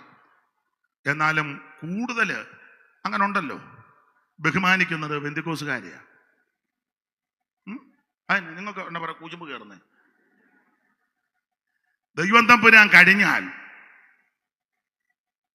ഇവരായ ഏറ്റവും പ്രിയം. ഇതിനകത്ത് അപാകതയുള്ളവർ കാണും, ന്യൂനതയുള്ളവർ കാണും, പോരായ്മയുള്ളവരൊക്കെ കാണും. അതൊന്നും നമ്മൾ വിധിക്കേണ്ടതൊക്കെ ദൈവം അവരും കൂടെ തീർത്തോളും. പക്ഷേ നിനക്ക് മറ്റ് കാര്യങ്ങൾക്കെല്ലാം പ്രചോദനവും അനുഗ്രഹവും ഒക്കെ ഈ എൻ്റെ ഭാഷയാ, ഈ വർഗമാണ്. അന്നേരം അവൻ എന്നോട് പറഞ്ഞത് എനിക്ക് ഈ വർഗത്തെ ഇഷ്ടം. എന്നിട്ട് അവനാന്ന് എടുക്കാൻ നടന്ന് അവനെ അങ്ങ് വിളിക്കുകയോ എല്ലാവരും. പേര് ഞാൻ പറയുന്നില്ല, പേര് പറയുന്ന മോശമല്ലയോ? ബുദ്ധിയുള്ളവ മൃഗത്തിന്റെ സംഖ്യ ഗണിക്കട്ടെന്ന് പറഞ്ഞ പോലെ ഇവിടെ ജ്ഞാനബുദ്ധി ആവശ്യം. ഒരു കാര്യം പറയാം, നീ ഒരു ദൈവപൈതലായതിൽ അഭിമാനിച്ചോണം, സന്തോഷിച്ചോണം. ഞാനെപ്പോഴും പറയും, സുവിശേഷം പറയുമ്പോഴും അഭിമാനത്തോടെ പറയണം. അഭിമാനത്തോടെ. മോനെ ഒരു വാക്യം വായിച്ചേ മോനെ, റോമാലേഖനം 15:21 വായിച്ചേ മോനെ. റോമാലേഖനം 15:21 പെട്ടെന്ന് വായിക്കും. അവനെക്കുറിച്ച് അറിവ് കിട്ടിയിട്ടില്ലാത്തവർ കാണും. അവനെക്കുറിച്ച് അറിവ് കിട്ടിയിട്ടില്ലാത്തവർ കാണും. അറിവ് കിട്ടിയിട്ടില്ലാത്തവർ കാണും. കേട്ടിട്ടില്ലാത്തവർ ഗ്രഹിക്കും. കേട്ടിട്ടില്ലാത്തവർ ഗ്രഹിക്കും എന്ന് എഴുതിയിരിക്കുന്നത് പോലെ അത്രേ. അടുത്തത് സുവിശേഷം അറിയിപ്പാൻ അഭിമാനിക്കുന്നത്. സുവിശേഷം അറിയിപ്പാൻ അഭിമാനിക്കുക. അപ്പോൾ എന്റെ സഹപടന്മാരോടും കുഞ്ചാനൊക്കെ അവിടെ ഇരിക്കുന്ന, കുഞ്ചാൻ എന്തിനാ പുറകോട്ട് നോക്കുന്നു, ഇങ്ങോട്ട് നോക്കും. സുവിശേഷം അഭിമാനത്തോടെ പറഞ്ഞോണം. പറയുന്നുണ്ടല്ലോ ദൈവത്തിന് മകത്ത് മാന്യ സഹോദരിമാരൊക്കെ പരസ്യോഗം നടത്തുന്നവരുണ്ട്. അഭിമാനത്തോടെ പറഞ്ഞോണം. അല്ല പറഞ്ഞുകൊണ്ടിരിക്കുമ്പോൾ നിങ്ങളുടെ കുടുംബത്തിൽപ്പെട്ടവൻ പോകണ്ട നേരെ തിരിഞ്ഞു നിൽക്കരുത്. അല്ലെ നിങ്ങൾക്ക് പരിചയമുള്ള പോകണ ഉണ്ട ഇടരുത്. എന്റെ ഭാഷ നെറ്റിയും ഭരിച്ചതല്ല, അഭിമാനത്തോടെ പറയണ സുവിശേഷം. അതിന് ഇത് അഭിമാനമുള്ള മാർഗമാണ്. ഞാൻ നിങ്ങളും ആരാധിക്കുന്ന യേശു ക്രിസ്തു, യേശു ക്രിസ്തുവിനെ പോലെ അഭിമാനമുള്ള വേറെ അവനിരിക്കുന്നു. അതുകൊണ്ട് ഈ സുവിശേഷം എവിടെയും അഭിമാനത്തോടെ പറയണം. ഇത് സത്യവചനമാണ്, ദൈവത്തിന് മഹത്വം. അതാ ഞാൻ ഭാഗം അങ്ങ് അധികം വിവരിക്കുന്നില്ല. അപ്പോൾ നുടഞ്ഞ കയറ്റക്കാര് സഭയിൽ വരും, കേറും, നുടഞ്ഞാ വരുന്നത്. ഇങ്ങനെ വരുമ്പോൾ അങ്ങനെയുള്ളവർക്ക് ഒരു നാഴിക പോലും വഴങ്ങി കൊടുക്കരുത്. ഇപ്പൊ നമ്മൾ പറയാം ഇച്ചിരി ഇടാ, ഇച്ചിരി കുടിക്കുക, ഇച്ചിരി ആടാ, ഇച്ചിരി പാടാ, എല്ലാം ഇച്ചിരി കൺട്രോൾ പോകരുതെന്ന്. കാരണം സഭയിലെ കാശുള്ള അച്ചായൻ്റെ മോൻ ആ ബാംഗ്ലൂർ ചെന്ന് അല്ലെങ്കിൽ കൊടൈക്കാനൽ ചെന്ന് അല്ലെങ്കിൽ അമേരിക്ക പോയി വന്ന് ഇപ്പം അവൻ ഇറക്കിയതാ ചിലത്. ആ കുഴപ്പമില്ല, അച്ചായൻ നമുക്ക് കാശെടുത്ത് വീശുന്ന ആളാ, അച്ചായൻ്റെ കാശുമായിട്ട് വീട്ടിൽ ഇരുന്നോണം. ആ സഭ ദൈവത്തിൻ്റെതാ. നീ അച്ചായനെ അമ്മാമ്മയും നോക്കി അതിവരും നോക്കി ഇതിനകത്ത് ഇതൊന്നും കയറ്റരുത്. അന്തരീക്ഷം എല്ലാം പോകുന്നു. ഇന്നലെ മുട്ടുസൂചി വീണ അറിയാമായിരുന്നാ, ഇന്നും അങ്ങനെ പോട്ടെ, ഇന്നും അങ്ങനെ പോട്ടെ. പണ്ടൊരാൾ പറഞ്ഞ പോലെ ചിങ്ങം വരെ പോട്ടെന്ന് പറഞ്ഞ പോലെ. എന്നാ സങ്കടപ്പെട്ടിരിക്കുന്നത്? ഉള്ള കാര്യമായി പറയാന്ന്. ദൈവത്തിന് മഹത്വം. ഇതിനകത്ത് മായമൊന്നും ചേർക്കരുത്. ദൈവത്തിന് മഹത്വം. ഇതിനകത്ത് ഒന്നും കൂട്ടുചേർക്കാനൊക്കത്തില്ല. അപ്പോൾ ശ്രദ്ധിക്കുക, ഈ ഗലാത്യ ലേഖനം എഴുതാൻ കാരണം ദുരുപദേശത്തിനെതിരെയാണ്. ദുരുപദേശം ഒത്തിരി കാര്യമുണ്ട്. അങ്ങനെ വന്ന് ഒത്തിരി പറയാനുണ്ട്, എല്ലാം പറയാൻ നേരമില്ല. 4-ാം അധ്യായത്തിലേക്ക് വരുമ്പോൾ ഇവരിപ്പം ദിവസവും മാസവും കാലവും ആണ്ടും എല്ലാം അങ്ങ് ആചരിക്കുക, അനുഷ്ഠിക്കുക. വായിച്ചേ 4-ാം അധ്യായത്തിന്റെ 8 മുതൽ വായിച്ചോ മോനെ. എന്നാൽ അന്ന് നിങ്ങൾ ദൈവത്തെ അറിയാതെ, എന്നാൽ അന്ന് രക്ഷിക്കപ്പെടുന്നതിന് മുമ്പാ, എന്നാൽ അന്ന് നിങ്ങൾ നമ്മുടെ കാര്യമാ ദൈവത്തെ അറിയാതെ. എന്താ? സത്യദൈവത്തെ അറിയാതെ. നമുക്കൊരു കാലത്ത് സത്യദൈവം ഏതാന്ന് അറിയത്തില്ല. അതുകൊണ്ട് എവിടെല്ലാം നമ്മൾ പോയി, കിഴക്കോട്ടോടി, വടക്കോട്ടോടി, തെക്കോട്ടോടി, പടിഞ്ഞാട്ടോടി, കടപ്പുറത്തോട്ടോടി, രക്ഷപ്പെടുമെന്നും പറഞ്ഞ് കടപ്പുറത്തോട്ടോടി പറഞ്ഞ് കടപ്പുറത്തൊന്നും രക്ഷയില്ല, നേരെ കിഴക്കോട്ട് ഓടിക്കാളാൻ. ഉടനെ കുന്ന് കയറി കിഴക്കെന്നും പറഞ്ഞ് തെക്കുണ്ടെന്ന്. അപ്പൊ തെക്കോട്ട് ഓടി. ചുരുക്കി സ്ഥലമൊന്നും ഞാൻ പറഞ്ഞു. അപ്പൊ തെക്കും കിഴക്കും പടിഞ്ഞാറും ഒന്നിലൂടെ വടക്കാടായിരിക്കുന്നത്. വടക്കാന്നെ തെറിയുടെ അയ്യരുകളിയാ. അപ്പൊ എവിടെല്ലാം നമ്മൾ ഓടി. അന്നേരം ആരാണ്ട് പറഞ്ഞു കുളത്തിൽ ചാടിയാൽ മതി, എടാ രക്ഷപ്പെടുമെന്ന്. അപ്പൊ എടുത്ത് കുളത്തിലോട്ട് ചാടി. ഏത് കുളവാ? എവിടാ? കോട്ടയം സൈഡാ.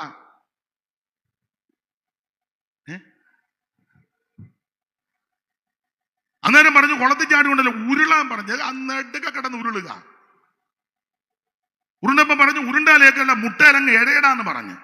എന്തെല്ലാം കാര്യങ്ങൾ നമ്മൾ ചെയ്തിട്ടോ യിരെമ്യാവിന്റെ ഭാഷ പറഞ്ഞ ഒരു ഗുണവും വന്നില്ല. ഒരു ഗുണവും വന്നില്ല. മീഖാപ്പയിലൊക്കെ വായിക്കുക, സകല മുഖവും വിളറിയിരിക്കുന്നു. ഈ ചെയ്തെല്ലാം ചെയ്തിട്ട് ഗുണവും വന്നില്ല, മുഖമാണ് വിളറിയിരിക്കുക. അങ്ങനെ ഇരിക്കുമ്പോഴാ സ്തോത്രം സത്യദൈവത്തെ അറിയുവാൻ, നിത്യജീവനെ പ്രാപിക്കുവാൻ, യേശുക്രിസ്തുവിനെ രക്ഷിതാവായി സ്വീകരിക്കുവാൻ, കർത്താവിനെ അനുഭവിക്കുവാൻ ദൈവം നമുക്ക് ഭാഗ്യം നൽകി. ക്രിസ്തുനാഥന്റെ പാദങ്ങൾ പിന്തുടരും നാമെന്തു ഭാഗ്യമുള്ളോർ, പ്രിയരെ നാമെന്തു ഭാഗ്യമുള്ളോർ. നാഥന്റെ കാഴ്ചവേണ്ടു നാൾതോറും പിന്തുടരാൻ മാതൃകയായി താൻ, നല്ല മാതൃകയായി താൻ.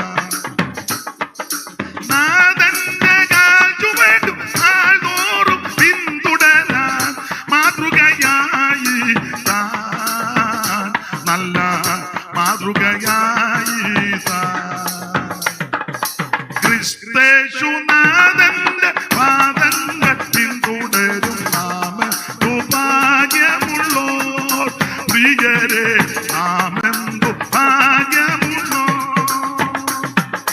അപ്പൊ ശ്രദ്ധിക്കുക, ഒരു കാലത്ത് ദൈവത്തെ അറിയാതെ ഞാനും നിങ്ങളും ജീവിച്ചു വരാം. ഇപ്പോഴങ്ങനല്ല. അതാ വായിക്കുന്നത്. എന്നാൽ അന്ന് നിങ്ങൾ വായിച്ച മോനെ. എന്നാൽ അന്ന് നിങ്ങൾ ദൈവത്തെ അറിയാതെ, സ്വഭാവത്താൽ ദൈവങ്ങളല്ലാത്തവർക്ക് അടിമപ്പെട്ടിരുന്നു. ഇപ്പൊ പല ദൈവങ്ങളുണ്ട്. ആണും പെണ്ണും എല്ലാം ദൈവം കളിച്ചു കിടക്കുക. അതല്ല അങ്ങ് ദൈവം കളിക്കുക. അയ്യോ സ്വഭാവം വെച്ചാൽ ദൈവമല്ല. അതെന്നാ ഇന്നാള് പറഞ്ഞു ദൈവത്തിന് കോവിഡായിരുന്നെന്ന്. ദൈവത്തിന് എങ്ങനെയാടാ കോവിഡ് വരുന്നത്? അതാ ഞാൻ പറഞ്ഞ സ്വഭാവം വെച്ചാൽ ദൈവമല്ല. പണ്ട് കേട്ടതാ ദൈവം വെന്റിലേറ്റർ കയറിയെന്ന്. എവിടാന്നൊന്നും ചോദിക്കരുത്. പിന്നെ ചോദിച്ചു എങ്ങനെയുണ്ട് ദൈവത്തിന്? ഒരു ചെറിയ അനക്കം ഉള്ളെന്ന്. ഏനാ പാട്ട് ദൈവമാണ്. ദൈവത്തിൻ്റെ ചെറിയ അനക്കമേ. പിന്നീട് പറഞ്ഞു ദൈവം മിക്കവാറും നാളെ നേരം അങ്ങനെ ആ ദൈവം അങ്ങ് പോയി. അപ്പം വേറൊരു തള്ള ദൈവം കളിച്ച് കയറി വരിക. തള്ള ദൈവം കളിച്ചപ്പം കോവിഡ്. അപ്പൊ പറഞ്ഞു വെളിയിൽ ഇറങ്ങുകയല്ലെന്ന് പറഞ്ഞു. ദൈവം ഇപ്പൊ ആര് കാണുകയല്ല. എന്നാ പകരുവെന്ന്. അതാ ഞാൻ പറഞ്ഞ സ്വഭാവത്താൽ ഇവരാരും ദൈവമല്ല. നല്ല ആൾക്കാരാന്ന് തോന്നുന്നു. ആത്മാക്കൾ ദൈവം എന്നു നിരൂപിക്കേണ്ടാരും. ചത്തമർത്യാത്മാക്കൾ ദൈവം എന്നു നിരൂപിക്കേണ്ടാരും. 100 ദൈവങ്ങൾ സത്യദൈവം ഒന്നേയുള്ളൂ. 100 ദൈവങ്ങൾ സത്യദൈവം ഒന്നേ. ഏക സത്യ ദൈവമേയുള്ളൂ ഭൂവാസികളെ. ഏക സത്യ ദൈവമേയുള്ളൂ ഭൂവാസികളെ. ഏക സത്യ ദൈവമേയുള്ളൂ. അപ്പൊ സ്വഭാവത്താൽ ഇവരാരും ദൈവങ്ങളല്ല. വായിച്ച മോനെ 4:8 ഒന്നുകൂടെ. എന്നാൽ അന്ന് നിങ്ങൾ ദൈവത്തെ അറിയാതെ. എന്നാൽ അന്ന് രക്ഷിക്കപ്പെടുന്നതിന് മുമ്പ് നിങ്ങൾ, നമ്മുടെ കാര്യമാ, ദൈവത്തെ അറിയാന് സ്വഭാവത്താൽ ദൈവങ്ങളല്ലാത്തവർക്ക് അടിമപ്പെട്ടിരുന്നു. സ്വഭാവത്താൽ ദൈവങ്ങളല്ലാത്തവർക്ക് അടിമപ്പെട്ടിരുന്നു. എന്നാ ഇപ്പോഴോ ദൈവത്തെ അറിഞ്ഞും വിശേഷാൽ ദൈവം നിങ്ങളെ അറിയുക. ഇന്ന് രാത്രി എന്നെ കേൾക്കുന്ന സഹോദരി സഹോദരന്മാരെ, നിന്നെ അറിയുന്ന ഒരു ദൈവമുണ്ട്. നിന്നെ ഇപ്പോഴത്തെ പല ദൈവം കണ്ടൊക്കെ അങ്ങോട്ട് എന്ന് പറയണം. ആണും പെണ്ണുമൊക്കെ ദൈവം കളിക്കുക. പേരെന്നാ പേരിനാണ്? ഞാൻ ഇന്നടുത്തിന്നാ വരുന്നേ. അന്നാരാ പുള്ളി അറിയുന്നു. ഇന്നടുത്തിന്നാ അല്ലേ? എവിടുന്നാ? തടിയൂര്. രാവിലെ തിരിച്ചല്ലയോ? എങ്ങനെ വന്നു? വണ്ടിയല്ല വന്നു. ഇതൊന്നും ദൈവത്തിന് വെളിവില്ലെന്ന്. എന്നാൽ ജീവനുള്ള ദൈവം, ഏക ദൈവം, സത്യദൈവം, ആ ദൈവത്തോട് ഇതൊന്നും പറയണ്ട. ഞാൻ തടിയൂരെന്നാ വരുന്നത്. തടിയൂര് ഞാൻ ഇന്നടുത്തയാ പാലക്കാമണ്ണിലെയാണെന്നും ദൈവത്തോട് പറയേണ്ടത്. അയ്യോ, സകല മണ്ണും അറിഞ്ഞോണ്ടിരിക്കുകയല്ലയോ? ഞാൻ ഇന്നടത്തെയാ കുമ്പിയിലേത്തയാ കൊമ്പിക്കുന്നത്തെയാണെന്ന് നീ പറയണ്ട. നിന്നെ അറിയാ, നിന്റെ വല്യപ്പനെ അറിയാ, നിന്റെ അമ്മയുടെ ഉദരത്തിൽ നീ ഉരുവായപ്പോഴേ അറിയാ.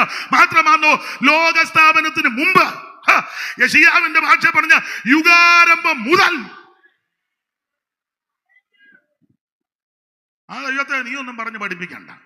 നല്ലതുപോലെ അറിയുന്നവനാ. ഇപ്പോഴോ ദൈവത്തെ അറിഞ്ഞും വിശേഷാൽ ദൈവം നിങ്ങളെ അറിഞ്ഞുപിരിക്കുക. നിങ്ങൾ പിന്നെയും ബലഹീനവും ദരിദ്രവുമായ ആദിപാഠങ്ങളിലേക്ക് തിരിഞ്ഞ് അവയ്ക്ക് പുതുതായി. പിന്നെ പെന്തിക്കോസുകാരോട് പറയാം, നീ വിട്ടതിലോട്ടൊന്നും ഇനി തിരിച്ചു പോകരുത്. ഉപേക്ഷിച്ചതിലോട്ടൊന്നും ഇനി തിരിച്ച് പോകരുത്. അത് തന്നെ കർക്കശമായിട്ടാ പറയാന്നെ. പിതാക്കന്മാരല്ലെങ്കിൽ ആരംഭകാലത്ത് വെളിപ്പാട് പ്രാപിച്ചു വചനത്തിന്റെ സത്യമനുസരിച്ച് സത്യത്തിന്റെ മാർഗത്തിലേക്ക് വന്ന ആരംഭകാലത്തെ ദൈവമക്കൾ വിട്ടത്, ഉപേക്ഷിച്ചതും വെറുത്തതും വർജിച്ചതും ഒത്തിരിയുണ്ട്. ആരൊന്നും ഇനി നീ എടുക്കരുത്, അതിലോട്ട് പോകരുതെന്ന്.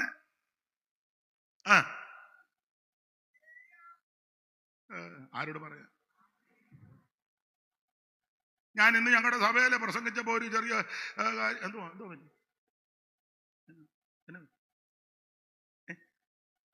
കൊടുക്കും, വെള്ളം കൊടുക്കും. കുപ്പിവെള്ളം ഇല്ലയോ? എടുത്തു കൊടുക്കും. അപ്പൊ ശ്രദ്ധിക്കുക, നമ്മള് പഴയ കാര്യങ്ങളൊക്കെ ഒന്ന് ഓർക്കുന്ന നല്ലത്.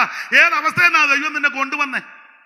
ഞാൻ ഇന്ന് പകലും അത് പ്രസംഗിച്ചുകൊണ്ട് യെശയ്യാ പ്രവചനം വായിച്ചാൽ മതി. വിഷയം വിട്ടുപോകുന്നെന്ന് അറിയാം, എങ്കിലും ഒരു ദൂത വായിച്ച യെശയ്യാ പ്രവചനം 51-ാം അധ്യായത്തിന് 1-ാം വാക്യം വായിച്ചേ മോനെ, പെട്ടെന്ന് വായിച്ചു. സഹോദരിമാരും വായിക്കാം കേട്ടോ, എടുത്തെങ്കിലും. നീതിയെ പിന്തുടരുന്നവരും യഹോവയെ അന്വേഷിക്കുന്നവരും ആയുള്ളവരെ, എന്റെ വാക്ക് കേൾപ്പീൻ.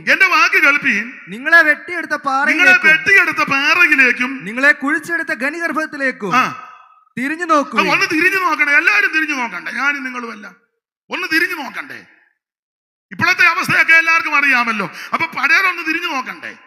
തിരിഞ്ഞു നോക്കി അങ്ങോട്ടങ്ങ് പോകണ്ട, തിരിഞ്ഞൊന്ന് നോക്കണം. എങ്ങനായിരുന്നു ഇവിടെ ഇസ്രായേൽ മക്കളോട് പറയുക, നീതിയെ പിന്തുടർന്നവരും യഹോവയെ അന്വേഷിക്കുന്നവരുമായുള്ളവര്. എന്ത് ഓർമ്മ?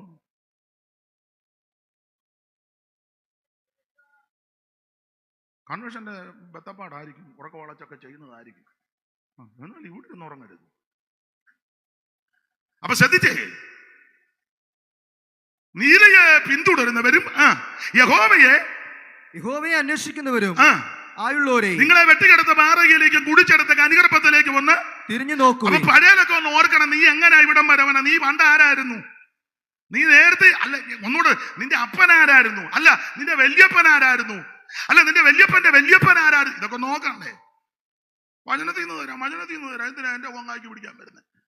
നേരത്തെ അങ്ങനെ ആയിരുന്നു. ആരായിരുന്നു? വായിച്ച മോനെ, ആവർത്തന പുസ്തകം 26-ാം അധ്യായത്തിന്റെ 5-ാം വാക്യം വായിച്ച. നേരത്തെ ആരായിരുന്നെന്ന് അറിവുള്ള വാക്യമെങ്കിലും വായിച്ചു. ആവർത്തനം 26:5 പെട്ടെന്ന് വായിച്ചു മോനെ. പിന്നെ നിന്റെ ദൈവമായ യഹോവയുടെ സന്നിധിയിൽ നീ പ്രസ്താവിക്കേണ്ടത്, നീ ദൈവസന്നിധിയിൽ പറയേണ്ട കാര്യമാണ് പ്രസ്താവിക്കേണ്ടത്. എന്തെന്നാൽ എന്റെ പിതാവ് ദേശാന്തരിയായ ഒരു അരാമ്യനായിരുന്നു. എന്റെ പിതാവ് ദേശാന്തരിയായ ഒരു അരാമ്യന. അല്ല, വെട്ടിയെടുത്ത വാറകിലേക്കും കുടിച്ചെടുത്ത കനികർപ്പത്തിലേക്കും ഒന്ന് തിരിഞ്ഞു നോക്കണം. ഇപ്പൊ നല്ല ഡ്രസ്സുമൊക്കെ ധരിച്ച് നമ്മൾ ഇരിക്കുന്ന നല്ല ഷൂസ് ഒക്കെ ഉണ്ട്, നല്ല കാര്യം. അവിടെ തിളങ്ങുന്ന ഷൂസ് നല്ല വൃത്തിയാക്കി കൊണ്ടുവന്നു. അങ്ങനെ വേണം. സ്തോത്രം. നല്ല ഡ്രസ്സുമൊക്കെ ധരിച്ച് അന്തസ്സായിട്ടിരിക്കുന്ന അങ്ങനെ വേണം. താണ്ടിരിക്കുന്ന പിള്ളേർ, നല്ല പാട്ടുകാർ പിള്ളേർ എഴുന്നേറ്റ് വന്നു. നല്ല എഴുന്നേറ്റ് വന്നു. കൊച്ചുങ്ങളെ ഒന്ന് എഴുന്നേറ്റ് നിൽക്കാൻ. നിങ്ങളെന്നാ കെട്ടിക്കാൻ പോവാന്ന്? ഒന്ന് എഴുന്നേറ്റ് നിൽക്കും. എന്ത് യോഗ്യമായിട്ട് വസ്ത്രം ധരിച്ച് നിൽക്കുന്നു. അങ്ങോട്ടൊന്ന് തിരിഞ്ഞാൽ മുമ്പേ കണ്ടു കാണുമല്ലോ ഇവിടുന്ന് പാടിയപ്പോ. മതി ഇരിക്കേ. ഇപ്പൊ കുറെ പാട്ടുകാർ പെണ്ണുങ്ങൾ ഇറങ്ങിയിട്ടുണ്ട്. എല്ലാരും അല്ല, കാല് പറഞ്ഞ കുറെ എണ്ണം. തലേനും തുണിയിടുകയല്ല, ദേഹത്തും ചോവിനിടുകയല്ല. എന്നിട്ട് ഇവിടുന്ന് 2 മുടിയല്ല ഇട്ട് ഇവളങ്ങ് എന്തുവാ അതിന് പറഞ്ഞ പേര് പറയല്ല, അത് പറ അല്ലെന്ന് വേറെ എന്തായാലും പാട്ട് അല്ലതാ കൂന്താം. ശുശ്രൂഷയ്ക്ക് എവിടെ നിൽക്കുമ്പോൾ യോഗ്യമായിട്ട് നിന്നോണം. അല്ലാത്ത ഒറ്റ ഒരുത്തനെ കേറ്റരുത്. യേശുദാസിനേക്കാളും നന്നായിട്ടൊക്കെ പാടുമെന്ന് പറയും. പാടിക്ക് വീട്ടിൽ ഇരുന്ന് പാടിക്കോളും, അല്ലെ വേറെ സ്റ്റേജ് കൊടുത്തോളും. ദൈവമക്കൾ പ്രാർത്ഥിച്ച് കഷ്ടപ്പെട്ട് ഈ പന്തലിടുന്നതിന്റെ മുമ്പ് അധ്വാനമില്ലേ? ഇത് ഓരോ രൂപയും വിലയുള്ളതാ. റോഡ് പണിക്ക് പോകുന്നവരുണ്ട്, വീട്ടു ജോലിക്ക് പോകുന്നവരുണ്ട്, റബ്ബർ വെട്ടാൻ പോകുന്നവരുണ്ട്, ഓഫീസ് ജോലിയുള്ളവരുണ്ട്, ബിസിനസ്സുകാർ കാണും, നാനായി വിധത്തിലുള്ള ജോലി ചെയ്യുന്നവരാ. അവർക്ക് കിട്ടുന്നതിന്റെ ഒരു തുകയെടുത്ത് ഈ നാമത്തിൽ അർപ്പിക്കുമ്പോൾ അങ്ങനെയുള്ള ഈ പൈസ കൊണ്ട് ചെലവാക്കി നടത്തുന്ന യോഗത്തിൽ കുഴ തെറ്റി കാല് പറഞ്ഞതിനെ കേറ്റരുതെന്ന്. എന്നാ പാമ്പച്ചാ കൊടുകൈ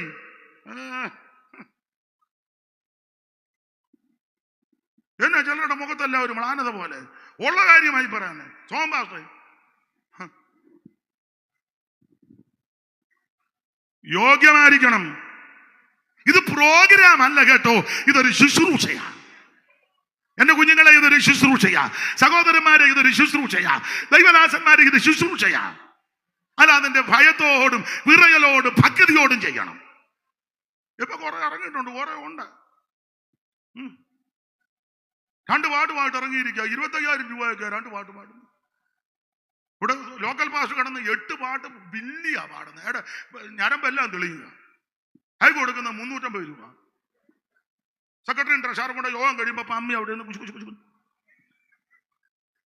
അയാളും പെമ്പള എടുക്കുമ്പോ 2 പേരോട് ബില്ലിയാ പാടുന്നത്. കണ്ണ് കാണിക്കുന്നു. ഞരമ്പെല്ലാം തെളിയുന്നുണ്ട്. 8 ഞരമ്പ്. അവർക്ക് 350 രൂപ. ഞാൻ പറഞ്ഞ മനസ്സിലാകുന്നില്ലേ ബാബു? മറ്റവൻ 2 പാട്ട് വന്നു 25,000 40,000 ഒക്കെ. എന്നതാടാ ഇത്? എന്നെ മനസ്സിലാകാതെയാണോ അതോ എന്നെ പൊട്ടം കളിപ്പിക്കുകയാണോ? ദൈവത്തിന് മഹത്വം. ദൈവമക്കളെ കൊണ്ട് കൈയടിച്ച് പാടിക്കേ. അന്തരീക്ഷം വേറെയാ. ഭക്തന്മാരെഴുതിയ പാട്ടുണ്ട്. ഭക്തന്മാര് ചുമ്മാ എഴുതിയ പാട്ടല്ല. അനുഭവത്തിന്റെ തീച്ചൂളക്കകത്തൂടെ അവൻ കടന്നുപോയപ്പോൾ, പ്രാർത്ഥിച്ച് ഉപവസിച്ച് പട്ടിണി കിടന്ന് ശോധനയിൽ കൂടി പ്രതികൂലങ്ങളിൽ കൂടി പോയപ്പോൾ എഴുതിയ വരികളുണ്ട്. അത് പ്രാർത്ഥിച്ച് ഭക്തിയോടൊന്ന് പാടിക്ക്. ഇപ്പോഴത്തെ അന്തരീക്ഷം ഒന്നുമല്ല, നേരെ അന്തരീക്ഷം ഉണ്ടാകും. ആ പാട്ട് പാടുമ്പോൾ രോഗശാന്തി ഉണ്ടാകും. ആ പാട്ട് പാടുമ്പോൾ ഭൂതങ്ങൾ വിട്ടുപോകും. ആ പാട്ട് പാടുമ്പോൾ അത്ഭുതങ്ങൾ നടക്കും. ദൈവത്തിന് അനുഭവിക്കുന്ന ദൈവമക്കൾ ഇന്ന് രാത്രി ദൈവത്തിന് മഹത്വം കൊടുക്കുക. പാടി ആരാധിച്ചാൽ അതിന്റെ വിടുതലുകൾ വെളിപ്പെടും. ഇന്ന് രാത്രി അനുഭവിക്കുന്നവർ ദൈവത്തിന് മഹത്വം കൊടുക്കുക. ആരാധനയിൽ വിടുതല. പാട്ടിനകത്ത് ദൈവശക്തി കൊണ്ട് പാട്ട് പാടി ആരാധിച്ചാൽ ദൈവത്തിന്റെ പ്രവൃത്തി വെളിപ്പെടും. ദൈവത്തിന് മഹത്വം, ദൈവത്തിന് മഹത്വം, ദൈവത്തിന് മഹത്വം. ഇന്ന് രാത്രി പാടി ദൈവത്തെ മഹത്വപ്പെടുത്തണം. ആരാധനയിൽ വിടുതല. ദൈവമക്കൾ ഒന്നിച്ച് പാടി ദൈവത്തെ മഹത്വപ്പെടുത്തുമ്പോൾ നടക്കും. നഫ്താലിയുടെ സെബുലൂന്റെ 10,000 പേര് താബോർ മലയുടെ മുകളിൽ കയറി ദൈവത്തെ ആരാധിച്ച് പേടിയപ്പോൾ അന്ന് വൽക്കിതത്താൽ സൂര്യ വൽക്കിതത്താൽ കുതിരക്കുളമ്പൊക്കെ ഖട്ടന ചെയ്തു. കുതിരയുടെ കുതിരമ്പ് ദൂതൻ വെട്ടി, നക്ഷത്രങ്ങൾ പൊരുതി, അവ സീസരയുമായി സ്വഗതകളിൽ പൊരുതി. ഇന്ന് രാത്രി നിനക്ക് വേണ്ടി ദൈവം ദൂതനെ ഇറക്കും.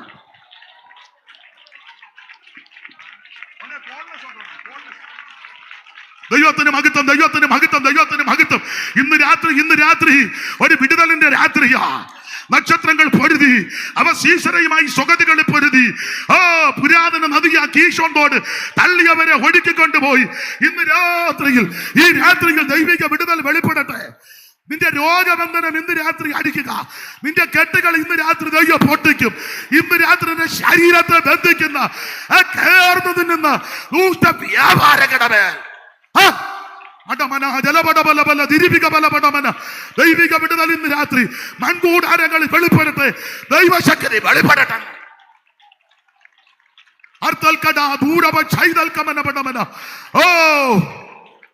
നക്ഷത്രങ്ങൾ പൊരുതി, അവ സീസറയുമായി സ്വഗതികളെ പൊരുതി. എൻ മലവേ മനവേ, നീ ബലത്തോടെ നടന്നുകൊള്ളുക. അന്ന് വൽക്കിതത്താൽ സൂര്യ വൽക്കിതത്താൽ കുതിരക്കുള്ളിന്റെ ഖട്ടനം ചെയ്തു.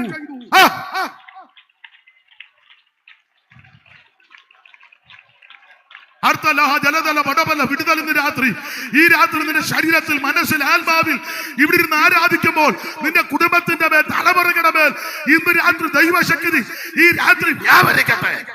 അനുഭവിക്കുന്ന ദൈവമക്കൾ ദൈവത്തിന് മഹത്വം കൊടുക്ക്. അനുഭവിക്കുന്ന ദൈവമക്കൾ ഇന്ന് രാത്രി ദൈവത്തിന് മഹത്വം കൊടുക്ക്. ഈ രാത്രി സമാപന രാത്രി ഒരു വിടുതലിന്റെ രാത്രിയാണ്.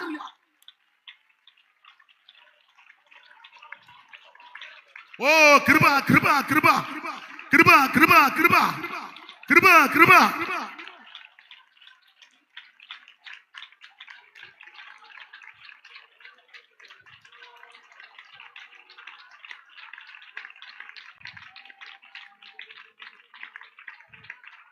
ദൈവത്തിന് മഹത്വം, ദൈവത്തിന് മഹത്വം, ദൈവത്തിന് മഹത്വം, ദൈവത്തിന് മഹത്വം, ദൈവത്തിന് മഹത്വം, ദൈവത്തിന് മഹത്വം, ദൈവത്തിന് മഹത്വം, ദൈവത്തിന് മഹത്വം, ദൈവത്തിന് മഹത്വം, ദൈവത്തിന് മഹത്വം, ദൈവത്തിന് മഹത്വം.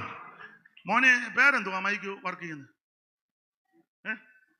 സുധീഷ് നന്നായിട്ട് വർക്ക് ചെയ്യുന്നുണ്ട് കേട്ടോ. ദൈവം രക്ഷിക്കപ്പെട്ടതാണ്. യേശുവിനെ രക്ഷിതാവായി സ്വീകരിച്ചു. ഈ വർക്കെല്ലാം കഴിഞ്ഞ് വെച്ച് വേറെ വിട്ടുപോകരുത്. യേശുവിനെ രക്ഷിതാവായി സ്വീകരിച്ചോണം. നന്നായിട്ട് വർക്ക് ചെയ്യുന്നുണ്ട്. അതിന് ദൈവം നിനക്ക് പ്രതിഫലവും തരും. ഇത് കേൾപ്പിക്കേണ്ട കാര്യം, അത് നന്നായിട്ട് കേൾപ്പിക്കുന്നുണ്ടല്ലോ. ദൈവം അനുഗ്രഹിക്കട്ടെ. ദൈവത്തിന് ഏതായാലും പുള്ളിയെ വിളിച്ചോ, നന്നായി കേട്ടോ, നല്ലതാ. നന്നായി. അപ്പൊ ശ്രദ്ധിക്കുക, ഇതിനകത്ത് ആവശ്യമില്ലാത്തതൊന്നും കേട്ടരുതെന്നായി പറഞ്ഞത്.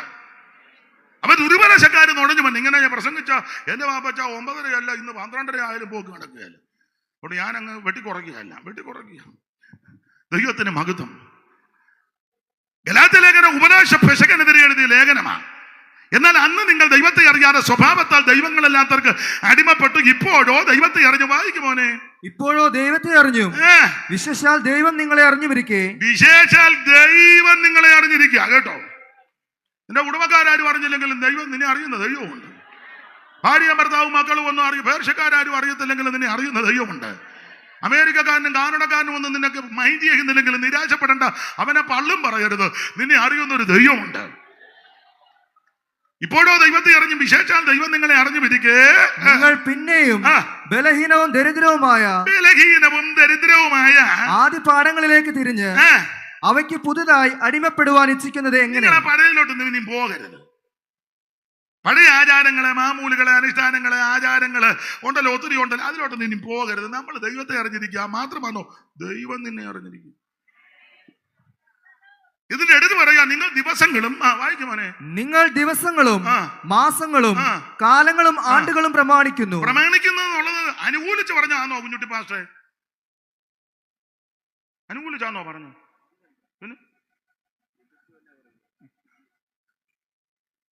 നിങ്ങൾ ദിവസങ്ങളും മാസങ്ങളും കാലങ്ങളും ആണ്ടുകളും പ്രമാണിക്കുന്നു. അങ്ങനല്ല പറഞ്ഞു. അത് തെറ്റാ.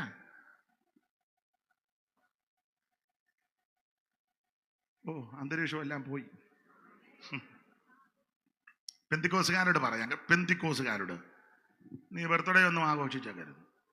ബലൂണും വീർപ്പിച്ച് തോരണം തൂക്കി കേക്ക് മുറിച്ച് മെഴുകുതിരി നിനക്ക് വട്ട് പിടിക്കും കേട്ടോ താങ്കേ. ബർത്ത്ഡേയുടെ അന്ന് ഒക്കുന്നെങ്കിൽ നീ ദൈവത്തിന് മഹത്വം കൊടുക്ക്. സാഹചര്യം അനുവദിക്കാന്നെ സഭയായിട്ടൊരു യോഗം വെക്ക്. 10 ദൈവമക്കൾ കയറി വന്ന് നിന്റെ വീട്ടിൽ ഇരുന്ന് കൈയടിച്ച് പാട്ട് പാടി ആത്മാവ് നിറഞ്ഞ് അവസരം കിട്ടുകാനെ കർത്താവിൻ്റെ ദാസന്മാർ നിന്റെ തലയിലോട്ട് കൈവച്ചല്ലേ, കുഞ്ഞുങ്ങളുടെ തലയെ കൈവച്ച് ഒന്ന് സഭയായിട്ട് പ്രാർത്ഥിക്കട്ടെ. അതൊരു അനുഗ്രഹമാണ്. അല്ല നീ മാർബിൾ കേക്ക് ഉണ്ടാക്കി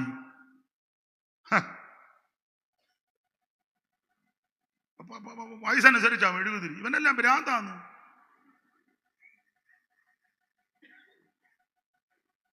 ആഘോഷിക്കാൻ പ്രമാണമില്ല. വാക്യങ്ങളും സമയങ്ങളൊക്കെ എടുക്കേണ്ടത്. അതിന് നിർത്തുക. നിങ്ങൾ ദിവസങ്ങൾ, മാസങ്ങൾ, ആണ്ടുകൾ, കാലങ്ങൾ നമുക്ക് പ്രമാണമില്ല. അതെന്നാ നമുക്ക് എല്ലാ ദിവസവും നല്ലതാ? എല്ലാ ദിവസവും നല്ലതാ? ഇല്ലേ? ഇത് യഹോവ ഉണ്ടാക്കിയ ദിവസം എന്നാ? ഒരു ഇംഗ്ലീഷ് പാട്ടില്ലേ മോളെ, ദിസ് ഈസ് ദ ഡേ. ഓ, ഞാൻ ഇംഗ്ലീഷ് പറഞ്ഞോണ്ടാന്ന്. ഒരു പാട്ടില്ലേ? ഇല്ലേ പാപ്പച്ചായ? മോളെ ഒന്ന് പാടിക്കും. നിങ്ങൾ കയറി ഒന്ന് പാടി. എടി കൊച്ചേ പാടാ. This is the day, this is the day that the Lord.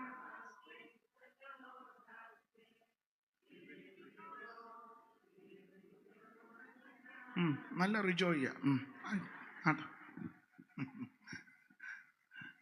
ഇത് യഹോവ ഉണ്ടാക്കിയ ദിവസം. ഇന്ന് നാം സന്തോഷിച്ച് നമുക്ക് പ്രത്യേക ദിവസം ആചരിക്കേണ്ട. അതന്നെ നമുക്ക് എല്ലാ ദിവസവും നല്ലതാ. പണ്ടൊക്കെ നമ്മൾ ദിവസവും നാളും ഒക്കെ നോക്കും. ഏതാ? രക്ഷിക്കപ്പെടുന്നതിന് മുമ്പ് ഇതൊക്കെ നമ്മൾ നോക്കിയിട്ടുള്ളവരാ. ഏതാ? കല്യാണം വരുമ്പോ ചോദിക്കും, ചെറുക്കനെവിടാ? ചെറുക്കനെ വെണ്ണിക്കുളംകാരനോ? ഓ, പെണ്ണെവിടാ? പെണ്ണ് മൂവാറ്റുപുഴക്കാരിയാ. നാളെ നോക്കി. നാളെ നോക്കിയിട്ട് വലിയ കുഴപ്പം. അതൊക്കെ രക്ഷിക്കപ്പെടുന്നതിന് മുമ്പ്. നാളിന്റെ പേര് പറഞ്ഞ് കല്യാണം നടക്കാത്തതും നടന്നതും ഒക്കെ ഒത്തിരി സംഭവങ്ങളുണ്ട്. അങ്ങനെയൊക്കെ നോക്കുമായിരുന്നു. ചില ആൾക്കാർ നാളല്ല നോക്കുന്നത്. ഞങ്ങൾ ബന്ധുക്കാരെന്ന് ഇല്ലം എല്ലാവർക്കും പിടികിട്ടുകയല്ല. ഞങ്ങൾ ഒരു ഇല്ലക്കാരാണ്. എടാ വിവരദോഷി, രക്ഷിക്കപ്പെട്ടപ്പോ അതെല്ലാം നിർത്തിയടാ. നീ പിന്നെ ഇല്ലമാന്നും പറഞ്ഞ് ഉമ്മ അതിന് വ്യായി കയറുന്നതിനൊക്കെല്ല. ഒരു തള്ള എന്നോട് പറഞ്ഞാ ഞങ്ങൾ ഒരു ഇല്ലക്കാരാണ്. തള്ളയാണ് ഇങ്ങനെ 66 കൈവേ പിടിച്ചോണ്ടായിരിക്കുന്നത്. ഈ മാട്ട് പിടിച്ച അതിനൊക്കെ ഇതൊക്കെ രക്ഷിക്കപ്പെടുന്നതിന് മുമ്പാ കേട്ടോ. ഇപ്പൊ ഞാൻ എന്തെയും ദൈവവൈതലാ. രക്ഷിക്കപ്പെടുന്നതിന് മുന്നേ അത്തം ചിത്ര ജ്യോതി വിശാഖം അനന്തരക്കേട്ട അങ്ങനെയുള്ള നാളുകളുണ്ടല്ലോ. അശ്വതി ഭരണി കാർത്തിക മകയിരം പുണർന്നം പൂയം ഇങ്ങനെയൊക്കെയുള്ള നാളുകള്. അതൊക്കെ രക്ഷിക്കപ്പെടുന്നതിന് മുമ്പ്. ഇപ്പോൾ ഇനി അത് ഒക്കത്തില്ല. അതന്നെ നോക്കുന്നവര് നോക്കിക്കോട്ടെ.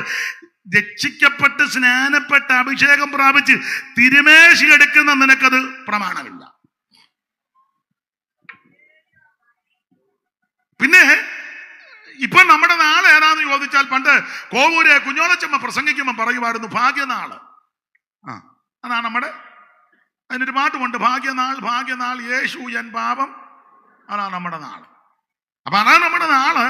ഇനി പിന്നെ നമ്മുടെ ഒരു നാള് നോക്കിക്കൊണ്ടിരിക്കുക. ആ നാള് മറ്റൊന്നുമല്ല, കർത്താവിന്റെ നാള് നോക്കിക്കൊണ്ടിരിക്കുക. പാടാൻ വയ്യെങ്കിലും അറിയാവുന്നവർ കയറി അങ്ങ് പാട്. ഒരു ടീപ്പിയങ്കാര് പാടുന്ന ഒരു പാട്ടുണ്ട്. എനിക്ക് അറിയത്തില്ല പാടാൻ, ടോണും ഒന്നും ശരിയല്ല. ഇവരൊക്കെ നന്നായിട്ട് പാടുന്ന പോളസം പോവുകയും ചെയ്തു. ഇനി ആരുമില്ല പാടാൻ ഇവിടെ, ഇല്ലയോ? പോട്ടെ. ഒരു പഴയ അറിയാവുന്ന ഒരു പാട്ട്, തെറ്റിയാ ക്ഷമിക്കണേ. അന്നാലും നാഴികയും ഞാൻ നോക്കി, ആന്നാലും നാഴികയും ഞാൻ നോക്കി. പാട് കാലങ്ങൾ എത്ര കാത്തിടേണം, ആന്നാലും നാഴികയും ഞാൻ നോക്കി, ആന്നാലും. അവിടെ ഒരു അമ്മാമ പാടി. ആരോ ഒന്ന് എഴുന്നേറ്റ് വന്നു. ആരോ പാടി അവിടെ, നന്നായിട്ട് പാടി. ദൈവം അനുഗ്രഹിക്കട്ടെ, ദൈവം അനുഗ്രഹിക്കട്ടെ. വെളിവുള്ളതൊക്കെ ഉണ്ടെന്നേ. പിന്നെ ദൈവത്തിന് മഹത്വം. ദൈവം അനുഗ്രഹിക്കട്ടെ, ദൈവം അനുഗ്രഹിക്കട്ടെ. അപ്പൊ ശ്രദ്ധിക്കുക, പഴയ നാളൊന്നും ഇനി നോക്കുന്നില്ല, ആചരിക്കുന്നില്ല. കാരണം നാം പുതിയ സൃഷ്ടിയ ദൈവമൈതല.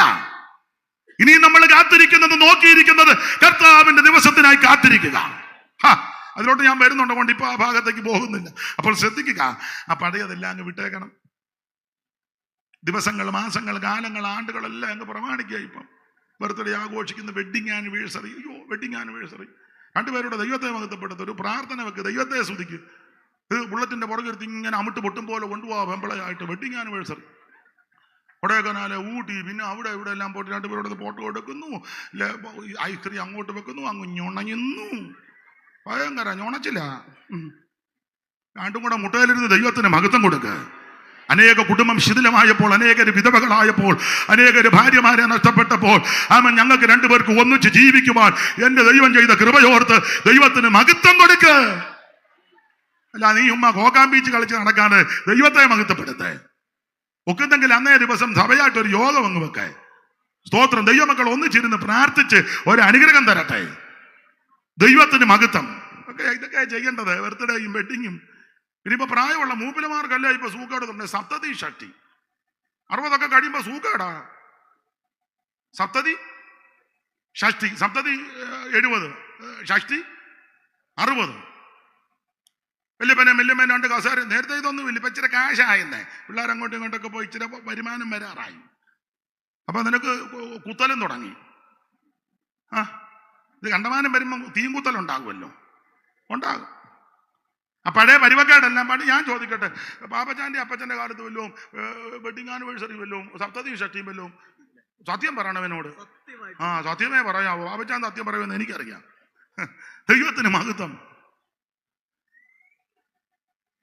60, 70. എടാ, ഇത് ഹൈന്ദവ ആചാരങ്ങളിൽപ്പെട്ട വിഷയങ്ങളാണ്. എല്ലാം എനിക്ക് പൊതുവെ പറയാനൊക്കത്തില്ല. ഏകാദശി, ദ്വിതീയദശി, ത്രയോദശി, ചതുർദശി, പഞ്ചമി, ഷഷ്ടി, സപ്തമി, അഷ്ടമി, നവമി, ദശമി. ഇപ്പൊ ഇത്ര പറയുള്ളൂ. ബാക്കിയെല്ലാം പറയാൻ വിവരിക്കാനൊക്കത്തില്ല. അത് ചെയ്യുന്നവര് ചെയ്യട്ടെ. വേർപെട്ട നിനക്കിത് പാടില്ല. പാടില്ലെന്ന് ഇപ്പൊ ഉപദേശമാര് വരാ ഇത് ചോദിക്കുന്നത്. കൊണ്ട് ഷാളണിയിക്കുന്നു, പൊന്നാട ഇടിയിക്കുന്നു, പിന്നെന്താ വേറെ ഏതാണ്ടെല്ലാം കൊണ്ട് കൊടുക്കുന്നു.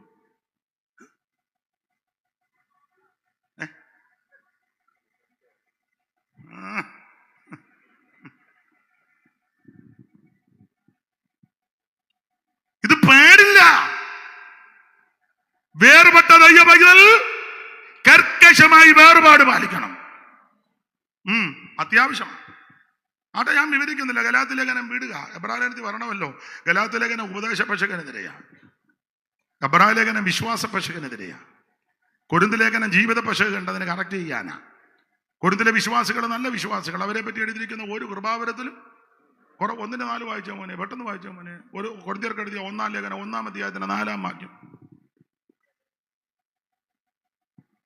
നിങ്ങൾക്ക് ക്രിസ്തുയേശുവിൽ നൽകപ്പെട്ട ദൈവകൃപ നിമിത്തം ഞാൻ എന്റെ ദൈവത്തിന് നിങ്ങളെ കുറിച്ച് സ്തോത്രം ചെയ്യുന്ന ക്രിസ്തുവിന്റെ സാക്ഷ്യം നിങ്ങളിൽ ഉറപ്പായിരിക്കുന്ന പോലെ അവന് നിങ്ങൾ വിശേഷാൽ സകല വചനത്തിലും പരിജ്ഞാനത്തിലും സമ്പന്നരായി തീർന്നു. ഇങ്ങനെ നിങ്ങൾ ഒരു കൃപാവരത്തിലും കുറവില്ല. അപ്പോൾ ഈ കൊരിന്ത് വിശ്വാസികൾ നമ്പർ 1 വിശ്വാസികളാണ്. ഒരു കൃപാവരത്തിലും 1-ാം അധ്യായത്തിൽ ശ്ലാഘനീയമായി അഭിനന്ദിച്ച് ഇവരെ അപ്രീഷിയേറ്റ് ചെയ്ത് പറയാ, ഒരു കൃപാവരത്തിലും കുറവില്ല. 2-ാം അധ്യായത്തിൽ ഒരു വാക്യമുണ്ട്, ആത്മാവ് ആഴം അറിയുമെന്ന്. 2:9-10 വായിച്ച മോനെ. 2:9-10. ദൈവം തന്നെ സ്നേഹിക്കുന്നവർക്ക് ഒരുക്കിയിട്ടുള്ളത് കണ്ടിട്ടില്ല, ചെവി കേട്ടിട്ടില്ല, മനുഷ്യന്റെ ഹൃദയത്തിൽ തോന്നിയിട്ടുമില്ലെന്ന് എഴുതിയിരിക്കുന്നത് പോലെ തന്നെ നമുക്കോ ദൈവം തന്റെ ആത്മാവിനെ വെളിപ്പെടുത്തിയിരിക്കുന്നു. ആത്മാവ് സകലത്തെയും ദൈവത്തിന്റെ ആഴങ്ങളെയും ആരായുന്നു. പറഞ്ഞോ, ആത്മാവ് സകലത്തെയും ദൈവത്തിന്റെ ആഴത്തെയും അറിയും.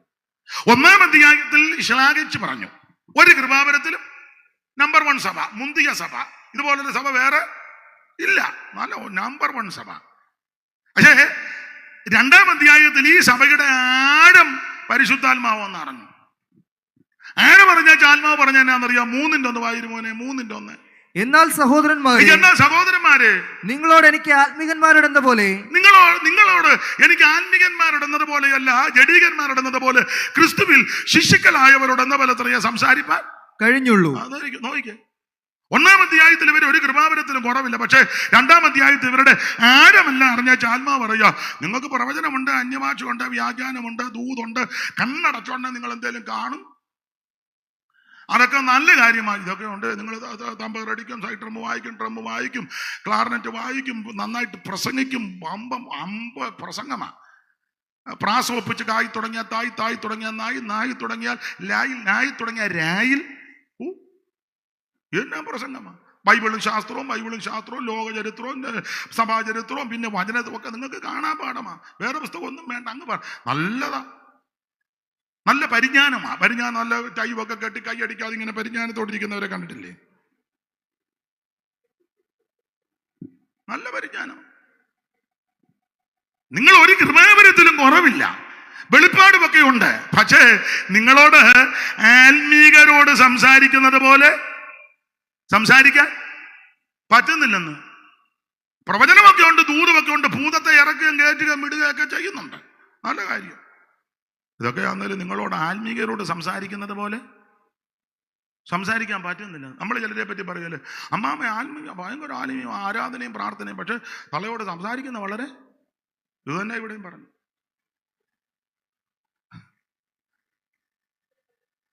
അച്ചായൻ സഭയുടെ നെടുന്തൂണാണ്. പ്രബോധനമൊക്കെ ഭയങ്കര നല്ല, വചനമൊക്കെ നന്നായിട്ട് അറിയാം, നല്ല മിടുമിടുക്കാനാ. ആ പാസ്റ്റർ അഥവാ എന്തെങ്കിലും പോയിന്റ് വിട്ടുപോയാലും അച്ചായൻ ആ പോയിന്റൂടെ ചേർത്ത് പ്രാർത്ഥിച്ച് അവസാനം മിടുമിടുക്കാനാ, ബഹുമിടുക്കാനാ. പക്ഷെ പുള്ളിയോട് സംസാരിക്കുന്ന വളരെ അത് തന്നെ ഇവിടെയും പറഞ്ഞു. നിങ്ങൾക്ക് കൃപാവരമൊക്കെ ഉണ്ട്, ഒരു കൃപാവരത്തിലും കുറവുമില്ല. പക്ഷെ നിങ്ങളോട് ആത്മീയരോട് സംസാരിക്കുന്നത് പോലെ സംസാരിക്കാൻ പറ്റുന്നില്ലെന്ന്. അതെന്നാ മോനെ പറ്റുന്നില്ലെന്ന് പറയാൻ കാര്യം? ക്രിസ്തുവേശുവിൽ ശിശുക്കളായ മോനെ അത് പറ്റുന്നില്ല. അതിന് കാരണം എന്നാന്ന്? വായിക്കടാ 3:3. കാരണം എന്നാ? നിങ്ങളുടെ ഇടയിൽ ഈർഷ്യയും പിണക്കവും ഇരിക്കെ. മതി, എന്തിനാ ഇനിയും താഴോട്ട് വായിക്കുന്നത്? നിങ്ങളുടെ ഇടയില് ഈർഷ്യ, നീ ഇവിടെ വന്ന് കൈയടിക്കാൻ പാടുക, ഗ്ലോറി വിക്ടറി എന്ന് പറഞ്ഞ് നമ്മളെ ചാടും പോലെ ചാടുക. അയലത്തുകാരോട് പിണങ്ങിയിരിക്കുന്നുണ്ടോ? സഹോദരങ്ങളോട് പിണങ്ങിയാണോ ഇരിക്കുന്നേ?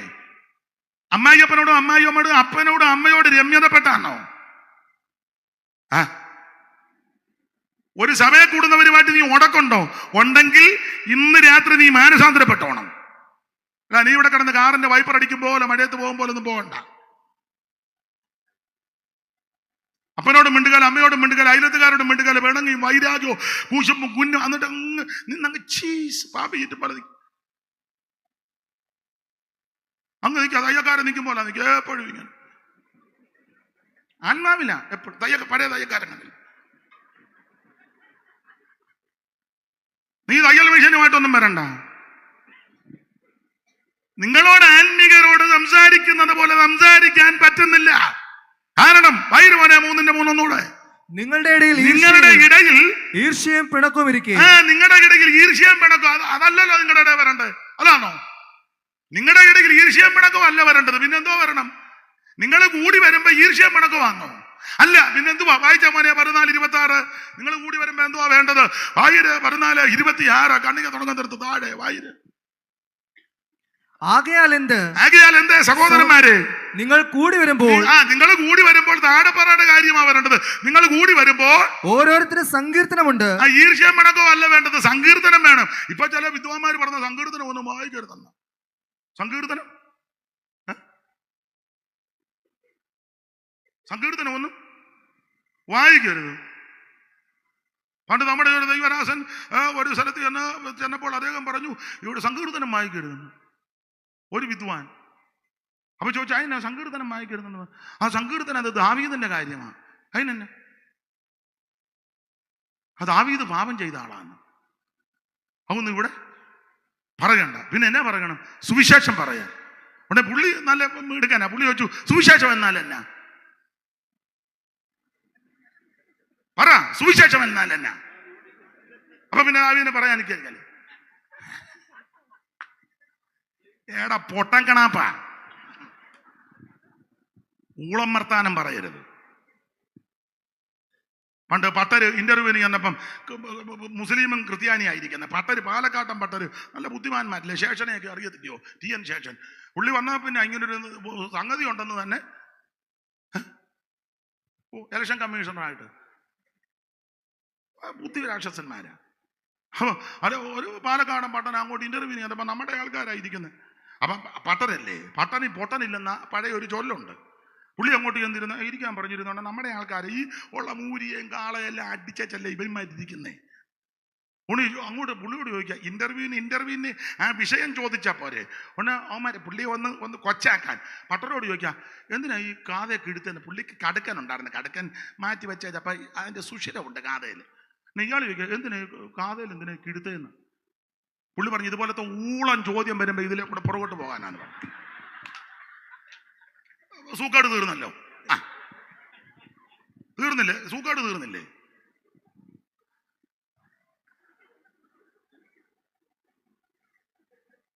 ആട്ടെ, ഞാൻ ആ ഭാഗം അങ്ങ് വിടുക. ദൈവത്തിന് മഹത്വം. നിങ്ങൾ കൂടി വരുമ്പോൾ കലഹത്തിനും ക്രൂരമുഷ്ടിക്കും വിവാദത്തിനും അന്യോന്യം കടിച്ചു കീറുക, തിന്നാൻ വരിക, മനുഷ്യനെ തീരുകൾ. അങ്ങനെയല്ലേ എഴുതിയേക്കുന്നത്? മാനീറ്റർ ഒരു ഇംഗ്ലീഷ് ഇരിക്കട്ടെ. തെറ്റിയോ പിന്നെ ഉറങ്ങുക. തെറ്റിയോന്ന്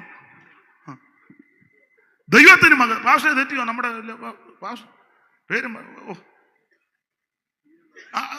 എന്തോ വിജയൻ പാസ്റ്റർ, പുള്ളിക്കൊക്കെ നല്ല ജ്ഞാനമുള്ള. തെറ്റിയോ?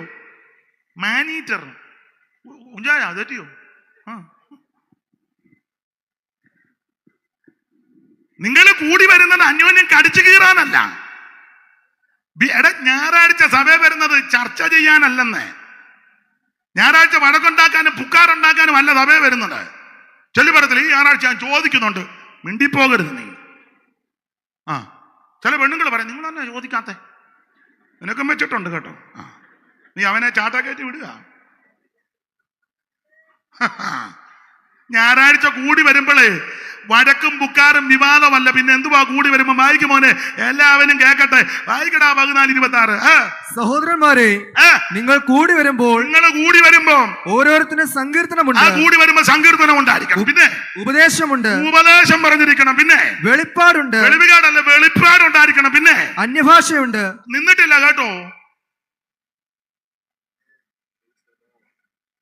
നിന്നെന്ന് ചിലരൊക്കെ പറയുന്നു. തർക്കിക്കുന്നില്ല. തർക്കം നമുക്കും സഭയ്ക്കും ഇല്ലല്ലോ. ഞാൻ തർക്കിക്കുന്നില്ല, ഇപ്പോഴും അനുഭവിച്ചുകൊണ്ടിരിക്കുക. വേറെ പുസ്തകത്തിലെ പ്രമാണം അങ്ങനെ ഉണ്ട്. വായിച്ചോ മോനെ. അന്യഭാഷയുണ്ട്.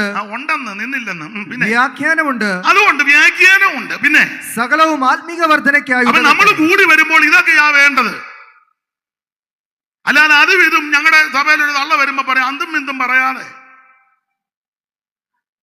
ഇതാ പറയേണ്ടത്. ദൈവത്തിന് മഹത്വം. കൂടി വരുമ്പോൾ അന്യഭാഷയും പ്രവചനവും രോഗശാന്തിയും വീര്യപ്രവർത്തിയും വ്യാഖ്യാനവും വചനവും സങ്കീർത്തനം, ഇതൊക്കെയാണ് നമ്മൾ കൂടി വരുമ്പോൾ. കൊരിന്ത്യലേഖനത്തിൽ പറയുക, നിങ്ങളോട് ആത്മീകരോട് സംസാരിക്കാൻ പറ്റുന്നില്ല, കാരണം നിങ്ങളുടെ ഇടയിൽ ഈർഷ്യയും പിണക്കോ ഇരിക്കെ. ആട്ടെ, ഞാൻ സമയത്തെ ഭയപ്പെടുന്നത് കൊണ്ട് ഒന്നും പറയുന്നില്ല. ദൈവത്തിന് മഹത്വം. നിർത്തുക ആ ഭാഗം. അപ്പോൾ ഗലാത്യ ലേഖനം ഉപദേശ പശകനെതിരെ, കൊരിന്ത് ലേഖനം ജീവിത പശകനെതിരെ, എബ്രായ ലേഖനം വിശ്വാസ പശകനെതിരെ. എബ്രായ ക്രിസ്ത്യാനികൾ വിശ്വാസത്തിലുള്ളവർക്ക് ചഞ്ചലിപ്പുണ്ടായി.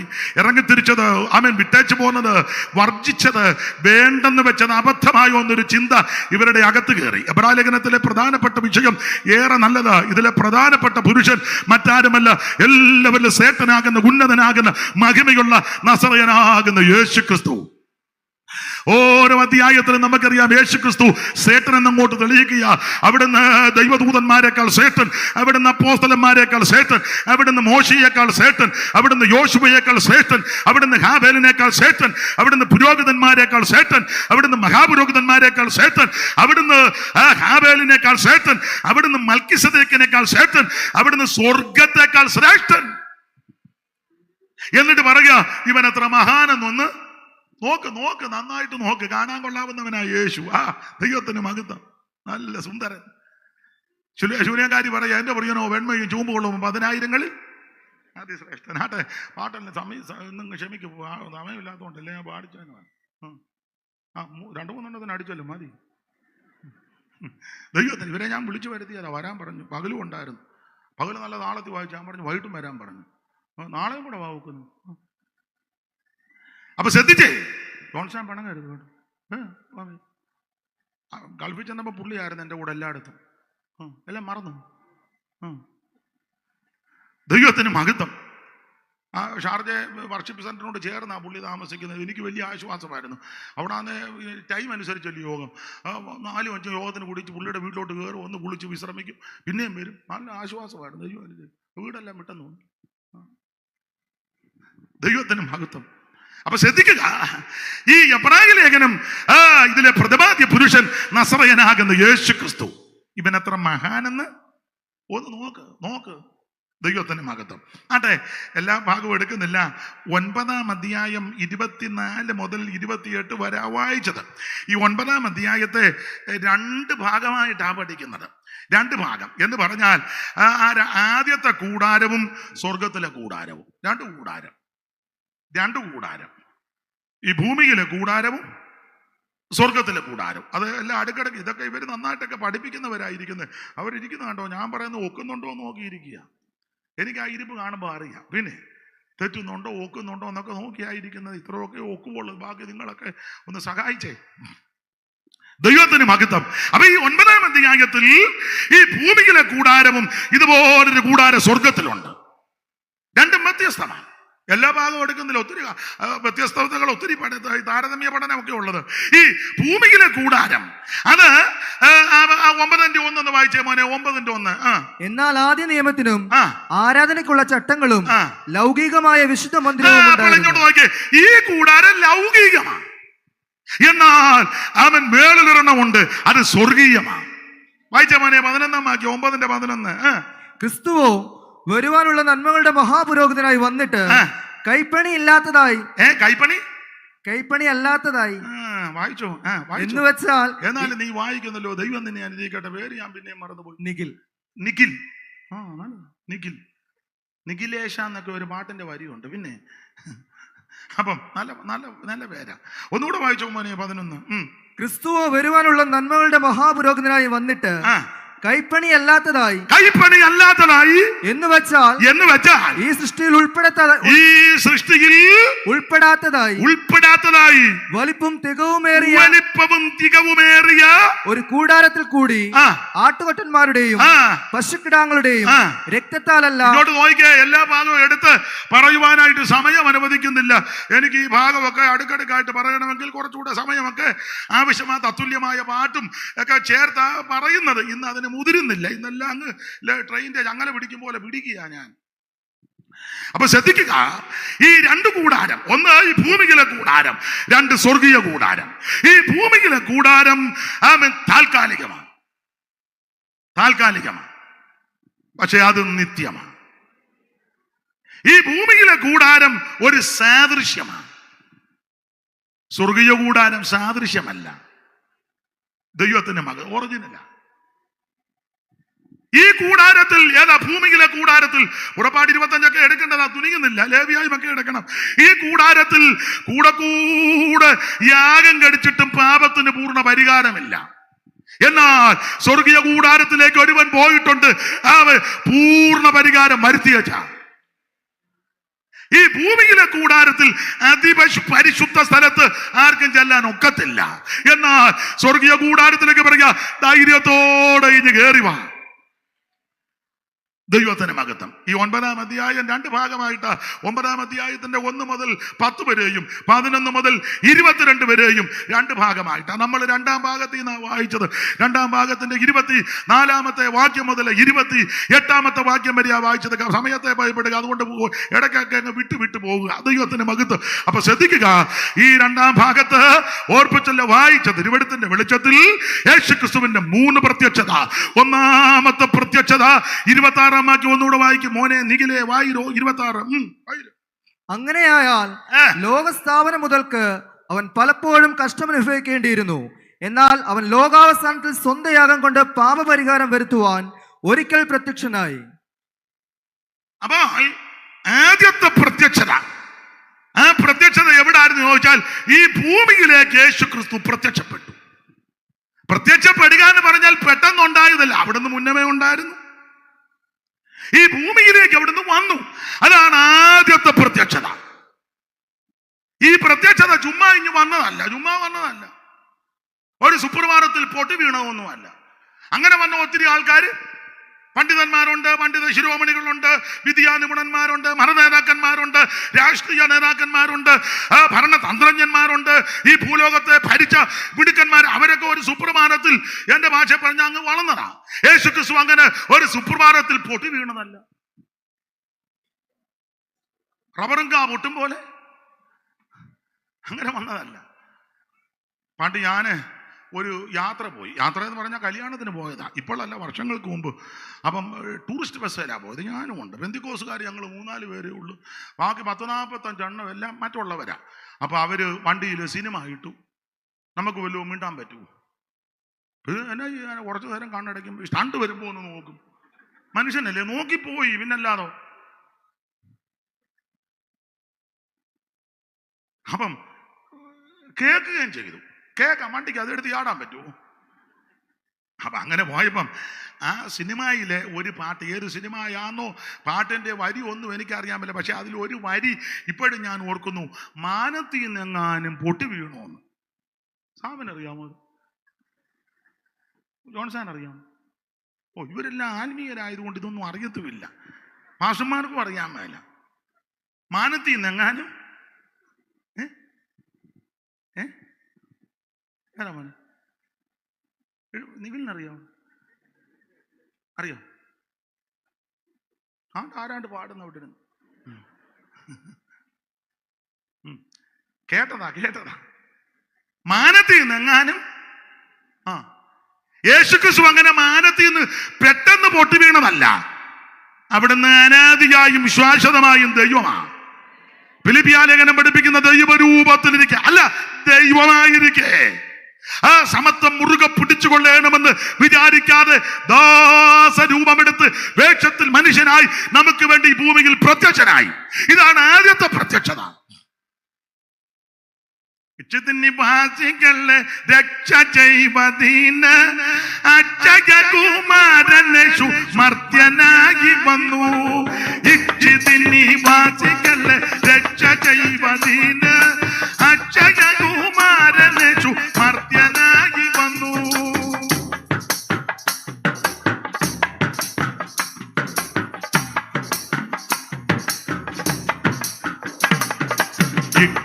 നിവാസികളെ രക്ഷ ചെയ്വതീന അക്ഷയകുമാരനേശു മർത്യനായി വന്നു.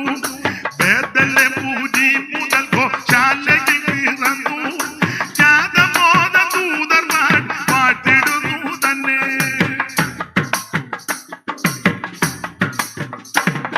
അപ്പൊ ശ്രദ്ധിക്കുക, യേശുക്രിസ്തു ഒരു സുപ്രഭാതത്തിൽ ഇങ്ങോട്ട് വന്നതല്ല, അവിടുന്ന് പ്രത്യക്ഷപ്പെട്ടെന്ന് പറഞ്ഞാൽ ഇതിനു മുമ്പ് ഉണ്ടായിരുന്നു. ഒന്നുകൂടെ തെളിച്ച് പറഞ്ഞാൽ അവൻ യേശുക്രിസ്തു ഈ ഭൂമിയിൽ ആദ്യത്തെ പ്രത്യക്ഷതയോടെ വരുന്നതിന് മുമ്പേ അവിടുത്തെ പറ്റി എഴുതി വച്ചിരിക്കുക. ചുമ്മാ ഇങ്ങോട്ട് വന്നതല്ല, തിരുവെടുത്ത് പറഞ്ഞതുപോലെ അവിടെ നിന്ന് ഇങ്ങോട്ട് വന്നത്. ഒരു വാക്യം വായിച്ചേ മോനെ, അറിവുള്ള വാക്യമാണെങ്കിലും വായിച്ചോ കുഞ്ഞേ. റോമാലേഖനം 1:1-2 വായിര്, പെട്ടെന്ന് വായിര്, പെട്ടെന്ന്. അറിവുള്ള വാക്യമാ എങ്കിലും വായിച്ചോ, പെട്ടെന്ന് വായിര്. ദൈവം തന്റെ പുത്രനും നമ്മുടെ കർത്താവുമായ യേശുക്രിസ്തുവിനെ കുറിച്ച് വിശുദ്ധ രേഖകളിൽ തന്റെ പ്രവാചകന്മാർ മുഖാന്തരം മുമ്പ് കൂട്ടി വാഗ്ദത്തം ചെയ്ത സുവിശേഷത്തിനായി വേർതിരിച്ച് വിളിക്കപ്പെട്ട അപ്പോസ്തലനും യേശുക്രിസ്തുവിന്റെ ദാസനുമായ. കണ്ടോ കേട്ടോണ്ടിരിക്കുകയാണല്ലോ അല്ലേ? എന്തോ ഒന്നുകൂടെ വായിക്കുന്നെങ്കിൽ ആരും കേട്ടില്ലെന്ന് തോന്നുന്നു. ദൈവം തന്റെ പുത്രനും നമ്മുടെ കർത്താവുമായ യേശുക്രിസ്തുവിനെ കുറിച്ച് നമ്മുടെ കർത്താവുമാകുന്ന യേശുക്രിസ്തുവിനെ കുറിച്ച് വിശുദ്ധ രേഖകളിൽ തന്റെ പ്രവാചകന്മാർ മുഖാന്തിരം മുമ്പ് കൂട്ടി വാഗ്ദത്തം ചെയ്ത. അപ്പൊ ഒരു സുപ്രഭാതത്തിൽ ചാടി ഇങ്ങോട്ട് മേളിൽ നിന്ന് വന്നതല്ല, ഇത് മുമ്പ് കൂട്ടി വാഗ്ദത്തം ചെയ്ത് ഉറപ്പിച്ച് വെച്ചിരിക്കുക. എന്തുവാ? ആദ്യത്തെ പ്രത്യക്ഷത. എങ്ങനെ? അത് പറയാം, അറിയാമല്ലോ, എല്ലാം അറിയാമല്ലോ. ആദ്യത്തെ പ്രത്യക്ഷത എവിടാണ് പ്രത്യക്ഷപ്പെടുമെന്ന് നേരത്തെ എഴുതി വെച്ചിട്ടുണ്ട്. വായിച്ചേ മോനെ, മീക 5:2.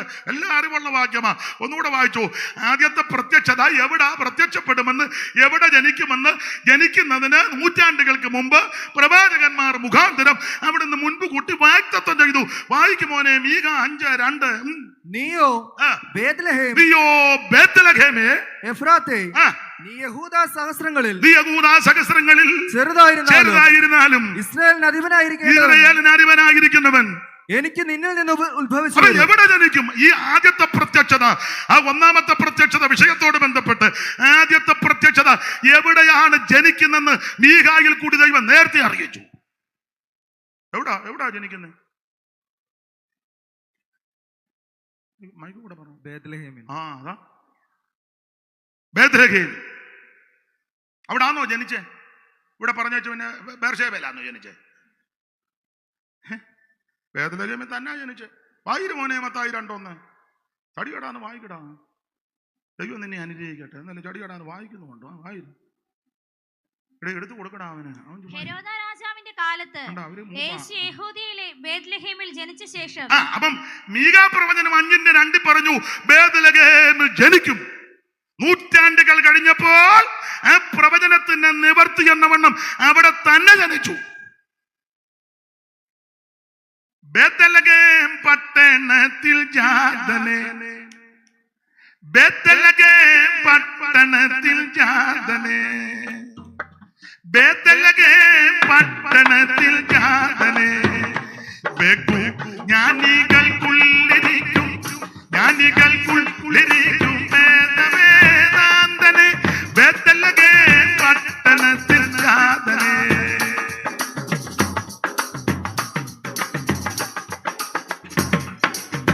കന്നി മരിയ പെറ്റ പൈതലേ, കന്നി മരിയ പെറ്റ പൈതലേ, എന്നും സ്തുതിപ്പവർക്ക്, എന്നും സ്തുതിപ്പവർക്ക് ഭാഗ്യമേക് കാതലേ, ബേത്ലഹേം പട്ടണത്തിൽ ജാതലേ, ബേത്ലഹേം പട്ടണത്തിൽ ജാതലേ. കരമുയർത്തി കർത്താവിന് മഹത്വം കൊടുക്കുക. അപ്പോൾ ഇത് തിരുവെടുത്ത് പറഞ്ഞതുപോലെ ആ പ്രത്യക്ഷനായത്. അപ്പോൾ എവിടെ പ്രത്യക്ഷപ്പെടും? ബേത്ലഹേമിലായിരിക്കും തന്റെ ജനനം. സൂക്ഷം അവിടെ തന്നെ ജനിക്കുകയും ചെയ്തു. എന്താ യേശു യഹൂദയിലെ ബേത്ലഹേം? എങ്ങനെയല്ലയോ മോനെ വായിക്കണം. നീയോ ബേത്ലഹേമേ. എന്നോടാണോ നീയോ ബേത്ലഹേമേ? അങ്ങോട്ട്. ഹെരോദ രാജാവിന്റെ കാലത്ത് യേശു യെഹൂദയിലെ ബേത്ലഹേമിൽ ജനിച്ച ശേഷം. യഹൂദിയിലെ ബേത്ലഹേം. അപ്പം വേറെ ബേത്ലഹേം ഉണ്ട്. അതുകൊണ്ടാണ് എടുത്ത് പറഞ്ഞത്. ആ ഭാഗത്തേക്കൊന്നും ഇന്ന് പോകുന്നില്ല. വേറെ ഉണ്ട് ബേത്ലഹേം. അപ്പോൾ യഹൂദിയിലെ ബേത്ലഹേം. അതെന്താ അവിടെ ജനിക്കാൻ കാര്യം? അതിനൊത്തിരി കാര്യമുണ്ട്. ഒരു കാര്യം മാത്രം പറയാം. ഒത്തിരി ഉണ്ട്, അടുക്കടുക്കായിട്ട് പറഞ്ഞാൽ ഇന്ന് പറയാൻ അതേ ഉള്ളൂ. ഒരു കാര്യം പറയാം. ഈ യഹൂദിയിലെ ബേത്ലഹേമിൽ ജനിക്കാൻ കാരണം, ഒരു കാരണം പറയാം. വായിച്ചേ ഉൽപ്പത്തി പുസ്തകം 35:16. അറിവുള്ള വാക്യമാ, വായിച്ചോ. ഉൽപ്പത്തി 35:16. വായിക്കേ. അവർ ബേത്ലഹേമിൽ നിന്ന് യാത്ര പുറപ്പെട്ടു. എഫ്രാത്തയിൽ എത്തുവാൻ അല്പദൂരം മാത്രമേ ഉള്ളപ്പോൾ യാത്ര അങ്ങോട്ട് പുറപ്പെട്ട് എഫ്രാത്തിലെത്താൻ അല്പദൂരമുള്ളപ്പോൾ റാഹേൽ പ്രസവിച്ചു.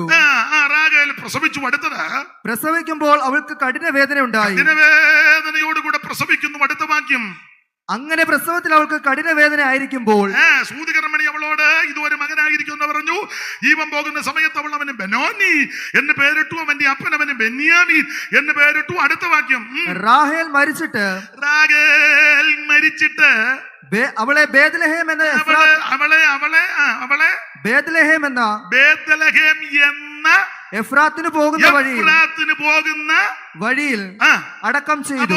റേച്ചൽ ആന്റിയെ അടക്കിയ സ്ഥലമാണ് യഹൂദയിലെ ബേത്ലഹേം. സൂക്ഷ്മേശു അവിടെ ജനിച്ചു. അതിനാ കാരണം. ചരിത്രത്തിലോട്ട് പോകാൻ ഇന്ന് മുതിരുന്നില്ല. ഒറ്റ വാക്ക് പറഞ്ഞ ഭാഗം വിടുക. ദൈവത്തിന്റെ മഹത്വം. ഇവിടെ ജീവൻ പോയിക്കൊണ്ടിരിക്കുകയാണ്. ജീവൻ പോകുക. അതിനാ ജീവൻ പോകുക എന്ന് പറഞ്ഞ മോനെ അവിടെ ഒരു പദമുണ്ട്, ജീവൻ പോകുന്ന സമയം. അതൊന്ന് വായിച്ചു. ജീവൻ പോകുന്ന സമയം. മതിടാ, അതാ അതിന്റെ കറക്റ്റ് വായനയാ. ജീവൻ പോകുന്ന സമയം. ജീവൻ പോകുക എന്ന് പറഞ്ഞ പാപ്പച്ചായോ? ജീവൻ പോകുക എന്ന് പറഞ്ഞ ഒന്നുകൂടെ തെളിയിക്കാം. ബ്ലഡ് പോയിക്കൊണ്ടിരിക്കുക. ജീവൻ രക്തത്തിലാണ്. അപ്പച്ചൻ പണ്ടേ വന്ന് ബിംബം കാണാതെ പോയപ്പം അച്ചായനൊരു അന്വേഷണത്തിന് വന്നപ്പോൾ ഈ കൊച്ചമ്മ ഏതാ റേച്ചൽ ജേക്കബ്, നല്ല വെടിക്കെട്ട് പേരാ. അപ്പോൾ റേച്ചലമ്മ പറഞ്ഞു, പപ്പ ഞങ്ങൾ ഫാസ്റ്റിംഗ് പ്രയറില്ല, ഇപ്പം എഴുന്നേക്കത്തില്ല, 21 ഇപ്പം എഴുന്നേക്കത്തില്ല, കള്ളം പറഞ്ഞു. അപ്പനങ്ങ് പോയി. ഏത് വിഷയത്തിൽ ഇവള് കള്ളം പറഞ്ഞോ ആ വിഷയത്തിൽ ഇവളെ പിടികൂടി. അതാ ജീവൻ പോകുക, ബ്ലഡ് പോയിക്കൊണ്ടിരിക്കുക. സഹോദരിമാരെ, എന്നെയും കൂടെ പ്രതിയാക്കിയ ദൈവദാസന്മാരെ, ദൈവമക്കളെ, കള്ളം പറയരുത്. ഇച്ചിരി ഒരു ബിംബത്തിന് വേണ്ടി കള്ളം പറയരുത്. 10 രൂപയ്ക്ക് വേണ്ടി കള്ളം പറയരുത്. 1/2 സെന്റ് ഭൂമി അവന്റെ വക്രിച്ചെടുക്കാൻ കള്ളം പറയരുത്. അതിന് മാറ്റരുത്, കല്ല് മാറ്റരുത്.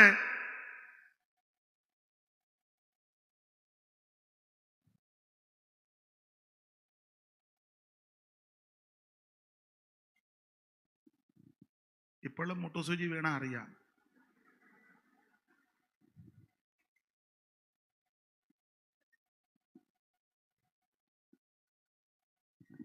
ഏത് വിഷയത്തിൽ നീ ഇവള് കള്ളം പറഞ്ഞോ ആ വിഷയത്തിൽ ദൈവം പിടിച്ചു.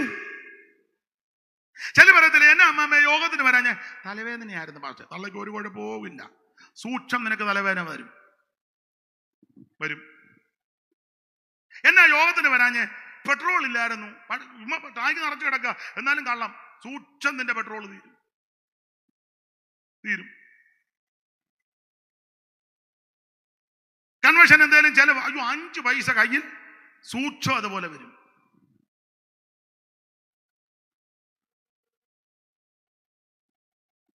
എന്നെ ആരാധിക്കാഞ്ഞ് എന്നാന്നറിയാമല്ലേ പാസ്റ്റർ, ഒരു അങ്ങനെ വരും. നാവിന്മേലാ ജീവനും മരണവും. ഇവളേത് വിഷയത്തിൽ കള്ളം പറഞ്ഞോ ആ വിഷയത്തിൽ ദൈവം പിടികൂടി, ബ്ലഡ് പോയിക്കൊണ്ടിരിക്കുക. ദൈവത്തിന് മകൻ ജീവൻ പോകുന്ന സമയത്ത് അപ്പം ഈ സൂതികർമ്മണി പറഞ്ഞു, കൊച്ചമ്മേ ആങ്കൊച്ച. ഉടനെ അവള് കണ്ണുനീരോടെ പറഞ്ഞു, വേനോനി അവന്റെ അപ്പനവന് വലം കൈയുടെ പുത്രൻ എന്നുള്ള അർത്ഥം വരുന്ന ബെന്യാമീൻ എന്ന് പേരിട്ടു. അവള് വഴിയരികെ അടക്കി. ആ അടക്കിയ സ്ഥലമാ യഹൂദയിലെ ബത്ലഹേം, എഫ്രാത്തില് അവളെ അടക്കി. പക്ഷെ ഒരു ഗുണമുണ്ടായി, യിരെമ്യാ പ്രവചനം കൂടെ എടുത്തിപ്പിക്കുന്നില്ല, ചേർത്ത് പഠിക്കുമ്പോൾ ഇവള് ജീവൻ പോകുന്ന സമയത്ത് തന്റെ കുറവുകളും പാപങ്ങളെല്ലാം ഏറ്റു പറഞ്ഞെന്നാ പറയുന്നത്. റേച്ചൽ റാഹേലിനെ പറ്റി പഠിക്കുമ്പോൾ ഒന്നും മരുക്കമില്ലാത്ത പച്ചക്കിടാവാ, മരുക്കമില്ല എന്ന് പറഞ്ഞ് ആരോട് ഇണങ്ങാത്ത ഒത്തിരി എണ്ണമുണ്ട്. അമ്മായി അമ്മോട് ഇണങ്ങുകയല്ല, നാത്തൂനോട് ഇണങ്ങുകയല്ല, അപ്പുറത്തെ വീട്ടുകാരോട് ഇണങ്ങുകയല്ല, ഭർത്താവിനോട് ഒട്ടു, അവൻ പിന്നെ അങ്ങ് ആനക്കാരൻ പോലെ തോട്ടിയായിട്ട് പുറകെ അവനോട് ഇണങ്ങുകയല്ല, ആ ഭർത്താവിൻ്റെ അനിയനോട് ഇണങ്ങുകയല്ല, സഭയെ വന്ന ഒരെണ്ണത്തിനോട് ഇതിനകത്ത് ഇരിപ്പുണ്ട്. ഇപ്പം മൂടി പതിച്ചിരിക്കുന്നുണ്ട്, ഏതാണെന്നൊന്നും ആർക്കും പിടികിട്ടുക അല്ല, ആറ്റം വാറതാനൊക്കെ ഇതിനകത്ത് ഇരിപ്പുണ്ട്. ഉണ്ടെന്ന് ഇണങ്ങുന്നില്ലല്ലോ. അപ്പൊ ഇവള് ഒന്ന് മരുക്കമില്ലാത്ത പശുക്കിടാവാ. മരുക്കമില്ലാത്ത കിടാവിന്റെ ഒരു വിശേഷത, മൂക്കേറ് ഇടാൻ സമ്മതിക്കുകയല്ല. എന്തിനാ കിടാവിന് മൂക്കേറ് ഇടുന്നത്? എന്തിനാ പാപ്പച്ച? പിടിച്ചാ പിടിക്കുന്നിടത്ത് നിൽക്കണം. മൂക്കേറെ അങ്ങോട്ട് ഇടുമ്പോ വലിക്കുമ്പോ ഇങ്ങനെ നിൽക്കൂ. ആത്മീക ജീവിതത്തിൽ ഒരു മൂക്കുകയറ് വേണം. എല്ലാം പിടികിട്ടുന്നുണ്ടോ? ആത്മീക ജീവിതത്തിന് ഉമ്മ കയറും പൊട്ടിച്ച് കിടക്കരുത്. യാഗപടത്തിന്റെ കൊമ്പുകളോളം യാഗപശുവിനെ കയറ് കൊണ്ട് കെട്ടണം. ചെണ്ടപ്പുറത്ത് ഓലിടുന്നിടത്ത് നീ പോകരുതെന്ന് തിങ്കള മുതൽ ശനിയാഴ്ച വരെ കന്നഡമെല്ലാം പറയുന്നില്ല ഞാൻ.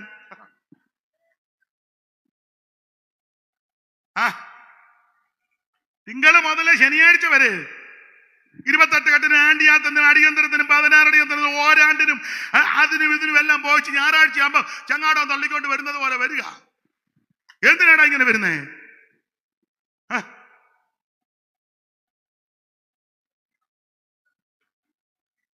ഇത് വേർപാടിന്റെ ഉപദേശമാണ്. യഹോവയുടെ ആലയത്തിലേക്ക് പോകാന്ന് പറഞ്ഞപ്പോ നെഞ്ചുവേദന വന്നെന്നാണോ? സന്തോഷിച്ചെന്നാ? ആലയത്തിലോട്ട് വന്നപ്പോഴേ നോക്കില്ലാർക്കും മതി വര മന്ദിരം, നോക്കില്ലാർക്കും മതി വര മന്ദിരം, നോക്കില്ലാർക്കും മതി വര മന്ദിരം, ഭാഗ്യനാഥന്റെ ദിവ്യമാലയം, ഭാഗ്യനാഥന്റെ ദിവ്യമാലയം, നോക്കിലാർക്കും മതി വര മന്ദിരം. അപ്പൊ ശ്രദ്ധിക്കുക, ഈ ആലയത്തിലേക്ക് പോകുന്നെന്ന് പറയുമ്പോ സന്തോഷമാ. ഒന്ന്, ഇവള് മരുക്കമില്ലാത്ത വിശക്കിടാവാ. രണ്ട്, ഭർത്താവിനെ ഭീഷണിപ്പെടുത്തുന്നവളാ. അയാളെ ഇവള് കട്ടകാരം മുള്ളയിലാ നിർത്തിയേക്കുന്നത്. കട്ടകാരം മുള്ളെന്ന് പറയുന്നൊരു മുള്ളുണ്ട്, ഇല്ലേ ബാബുജ? അത് കൊണ്ടാ എന്നോ കഴപ്പും വേദനയാണെന്നറിയാമോ? കട്ടകാരം മുള്ളു കൊണ്ടാലേ അങ്ങ് ചൂളാന്ന്.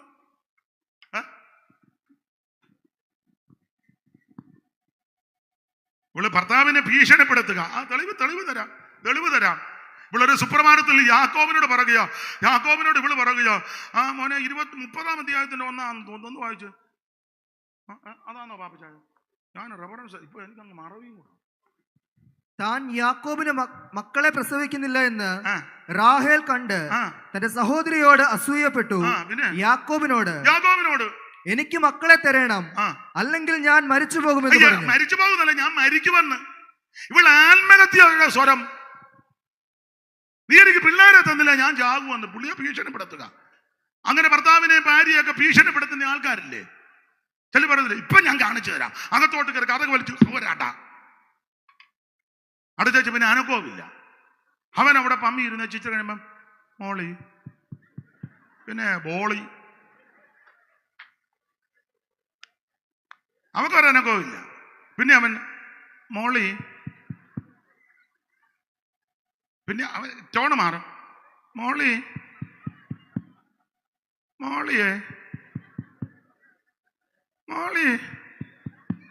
അവനെ സപ്തസ്വരവായിന്നെ. ഇതാരോടെങ്കിലും വിളിച്ചു പറയാൻ പറ്റുമോ? കൂട്ടുകാരോട് പറയാൻ പറ്റുമോ? വീട്ടിൽ വിളിക്കാൻ പറ്റുമോ? അന്നേരം ഇവളെന്നെ എടുക്കുക. അവൾ അകത്ത് കിടന്ന് പാൻ 5 ലിറ്റർ മൂടി പതച്ച് അവൻ നിറന്നിരിക്കുക. ഉണ്ടെന്ന് ഈ അത്തറിയൊക്കെ ഇതിനകത്ത് ഉണ്ടെന്ന് ഇല്ലേ ബാബുചായ? പുള്ളി ഓർക്കുക, ദൈവമേ ഞാൻ വന്ന് അടുക്കുകയും ഇരിക്കുകയും ചെയ്തു, ഇന്ന് അധ്യക്ഷനുമായി മുഴുവൻ പാപ സന്തോഷമുള്ളത് കൊണ്ടാണ് ദൈവത്തിന് മതി. ഞാനങ്ങ് കോറിനെ ചാരി നമ്പൂരിക്കിട്ട് അടിക്കുക. പിന്നെ അത്ര ഉള്ളൂ. ദൈവത്തിന് മഹത്വം. ഇവള് ഭീഷണി മുടക്കി, നീ എനിക്ക് മക്കളെ തന്നില്ല ഞാൻ. അപ്പൊ യാക്കോബ് പറഞ്ഞു, എടി ഞാൻ ദൈവത്തിന്റെ പക്ഷത്താണോ, നീ ദൈവത്തോട് അപേക്ഷിച്ചു ഇല്ല, ഞാൻ ചാകും. നിന്റെ നാവിന്മേലാ ജീവനും മരണവും. വർഷങ്ങൾ കഴിഞ്ഞു. കർത്താവ് പറഞ്ഞു, എന്നാ കൊച്ചിനെ പിടിച്ചോ, നീ അത്തോളാൻ പറഞ്ഞു. കൊച്ചിനെ പിടിച്ചോ, ബെന്യാമീൻ നീ എത്തൂ. നീ പറഞ്ഞല്ലേ യാവൂന്ന്. നിന്റെ നാവ് കൊണ്ടല്ലേ പറഞ്ഞേ. പിള്ളേരെ തന്നില്ലേ, ചാകും. കർത്താവ് പറഞ്ഞു, പിള്ളേരെ പിടിച്ചോ, നീ ഇവിടെ വെച്ച് ചാത്തു. നിനക്ക് മക്പേലായി പോകാനോത്തോ? വഴിയരികെ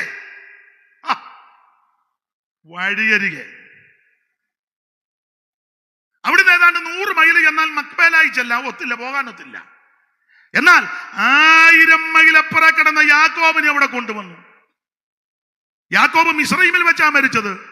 ഏതാണ്ട് 1000 മൈലോളം ദൂരെ കിടന്ന് മരിച്ച യാക്കോബിനെ മിസ്രയീമിലെ കോവിൽ അധികാരികൾ തുടങ്ങി സകല സന്നാഹത്തോടും കൊണ്ടുവന്ന് മക്പേലായിൽ അടക്കി. അബ്രഹാം പണ്ഡിതനായി അപ്പുറം വിലയ്ക്ക് വാങ്ങിയ നിലവും അതിലൊരു ഗുഹയാ. അബ്രഹാമിനെ അവിടെ അടക്കി, സാറായെ അവിടെ അടക്കി, ഇസഹാക്കിനെ അവിടെ അടക്കി, റബേക്കയെ അവിടെ അടക്കി, യാക്കോബിനെ അവിടെ അടക്കി, ലേയായെ അവിടെ അടക്കി, റേച്ചലിനെ വഴിയിലും അടക്കി. ഞാൻ ഈ പറയുന്ന ഭാഗം എല്ലാവർക്കും മനസ്സിലാകത്തില്ല. വചനത്തിൽ കൂടെ കയറി ഇറങ്ങുന്നവർക്ക് ഇത് പിടികിട്ടും എന്നാന്ന്. അപ്പൊ 1 അഹങ്കാരിയ, 2 ചേട്ടത്തിയോട് അസൂയ, 3 ആത്മഹത്യയുടെ ഭീഷണി, 4 സൗന്ദര്യം ഉള്ളതിന്റെ ഒരു ചെറിയ ഹൂങ്കും തട്ടുമൊക്കെ ചേട്ടത്തിയുടെ കാണുന്ന അത്ര നല്ലതല്ലല്ലോ. അപ്പം അങ്ങനെയൊക്കെ പിടിവാശിയെ കൊണ്ട്. പിന്നെ മാത്രമാണോ, അയ്യോ കൊച്ചുണ്ണി പോലും അമ്മാമ്മയുടെ ട്യൂഷൻ ക്ലാസ്സാ. ഏത് കൊച്ചുണ്ണിയാ? കായംകുളം കൊച്ചുണ്ണി വരെ അമ്മാമ്മയെ എങ്ങനെ അടിച്ചു മാറ്റുന്ന അത് പറയാടാ. വാ, എത്ര കലാപരമായിട്ട് അപ്പൻ്റെ വീട്ടിൽ ഇരുന്ന ഗൃഹമ്മ അടിച്ചു ഒട്ടകോപ്പിനകത്തോട്ട് അത് തോളൽ വാനിറ്റി വാങ്ങാനും പറഞ്ഞിട്ട് അമ്മാമ്മയും പാടുക റേച്ചൽ ആൻറ്റി റേച്ചൽ മോക്ഷയാത്രയാണിത് ഞാൻ അപ്പൊ ഇതിനകത്ത് കിടന്ന് അടിക്കുക ബിംബം. അവളും പ്രൈസ് ആൻഡ് വർഷിപ്പിനുണ്ട്. അപ്പൊ ചായോ അവളും ഉണ്ടെന്ന് ബിംബം അടിച്ചു മാറ്റിയാച്ചേ. സഹോദരന്റെ വസ്തു അടിച്ചു മാറ്റരുത്.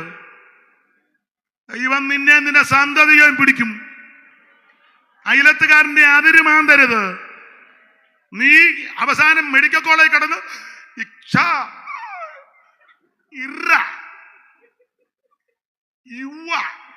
എണ്ണും. എടാ, നിന്റെ കൈ വെടിപ്പായിരിക്കണം. മനസ്സിലായോ? ചേട്ടന്റെയോ അനിയന്റെയോ ചേട്ടത്തിയുടെയോ അനിയത്തിയുടെയോ അപ്പന്റെയോ അപ്പന്റെ സഹോദരങ്ങളുടെയോ നിന്റെ കൈ വെടിപ്പ അടിച്ചു മാറ്റരുത്. സഭയുടേത് അടിച്ചു മാറ്റരുത്. ഓരോന്നിന്റെ പേര് പറഞ്ഞേ.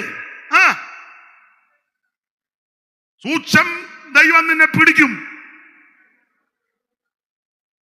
സ്വന്തക്കാരുടെ അടിച്ചു മാറ്റരുത്. അപ്പന്റെ അമ്മയുടെയും അടിച്ചു മാറ്റരുത്. ഏതാ?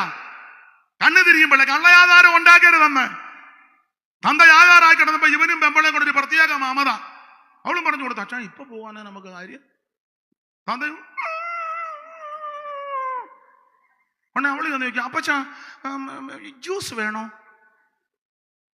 ഇപ്പോഴാന്നോ ഈ ജ്യൂസ് കൊടുക്കുന്നത്? അവള് കുട തെറ്റി കിടക്കുമ്പോ അപ്പച്ചനെ നട്ട്സ് വേണോ? അയാൾക്ക് മോണയിൽ പോലും ഇല്ല നട്ട്സ്. നീ നട്ട്സും പിന്നെ വേറെ എന്നൊക്കെ പറയും. പിസ്ത എന്നല്ലേ? കളവൻ തൊലയാറായപ്പോഴോ പിസ്ത? ഇതൊക്കെ ജീവിച്ചിരിക്കുമ്പോ ചെയ്യണം. ജീവിച്ചിരുന്നപ്പോ ഭാര്യയും ഭർത്താൻ പറഞ്ഞ അവൻ നോക്കട്ടെ, ബേബി നോക്കട്ടെ. ബേബി അപ്പന്റെ മോനല്ലേ? എന്നെ ബേബിയുടെ ഭാര്യ ഞാൻ നോക്കുകയല്ല. എന്റെ കൊക്കിന് ജീവനുണ്ടാ? ഞാൻ തങ്കച്ചനോട് പറ. എന്തിയാ പുങ്കച്ചൻ? അവന്റെ വീതം മേടിച്ചോണ്ട് അവൻ മലബാറിന് പോയി. പുങ്കച്ചൻ അവനാ തങ്കച്ചൻ.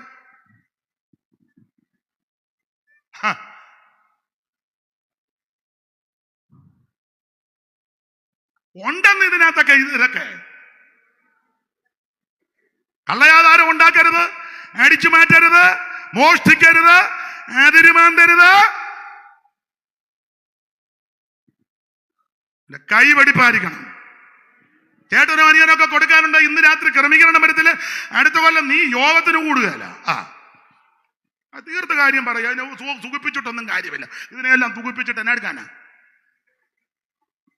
ഞാൻ പറഞ്ഞ കുഞ്ഞുട്ടി പാഷക്ക് മനസ്സിലാകുന്നില്ലേ?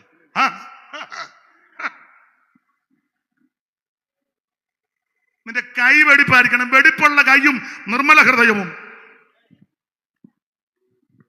എല്ലാവർക്കും ഒന്നും ദൈവം നല്ലവനല്ല. ആർക്കാ നല്ലവൻ? ദൈവം ഇസ്രായേലിന് അവർക്കാ നല്ലവൻ. നിർമ്മല ഹൃദയന്മാർക്കൻ ദൈവം അതാൽ നല്ലവനതിനിൽ ഒരു വാദം. നിർമ്മല ഹൃദയന്മാർക്കൻ ദൈവം അതാൽ നല്ലവനതിനിൽ ഒരു വാദം. എന്നാൽ ദുർമതികൾ സൂക്ഷിക്കല്ല ഭൂമത്തിൽ ഇടറി എന്നുള്ളം തീരതുല്യം. എന്നാൽ ദുർമതികൾ സൂക്ഷിക്കല്ല ഭൂമത്തിൽ ഇടറി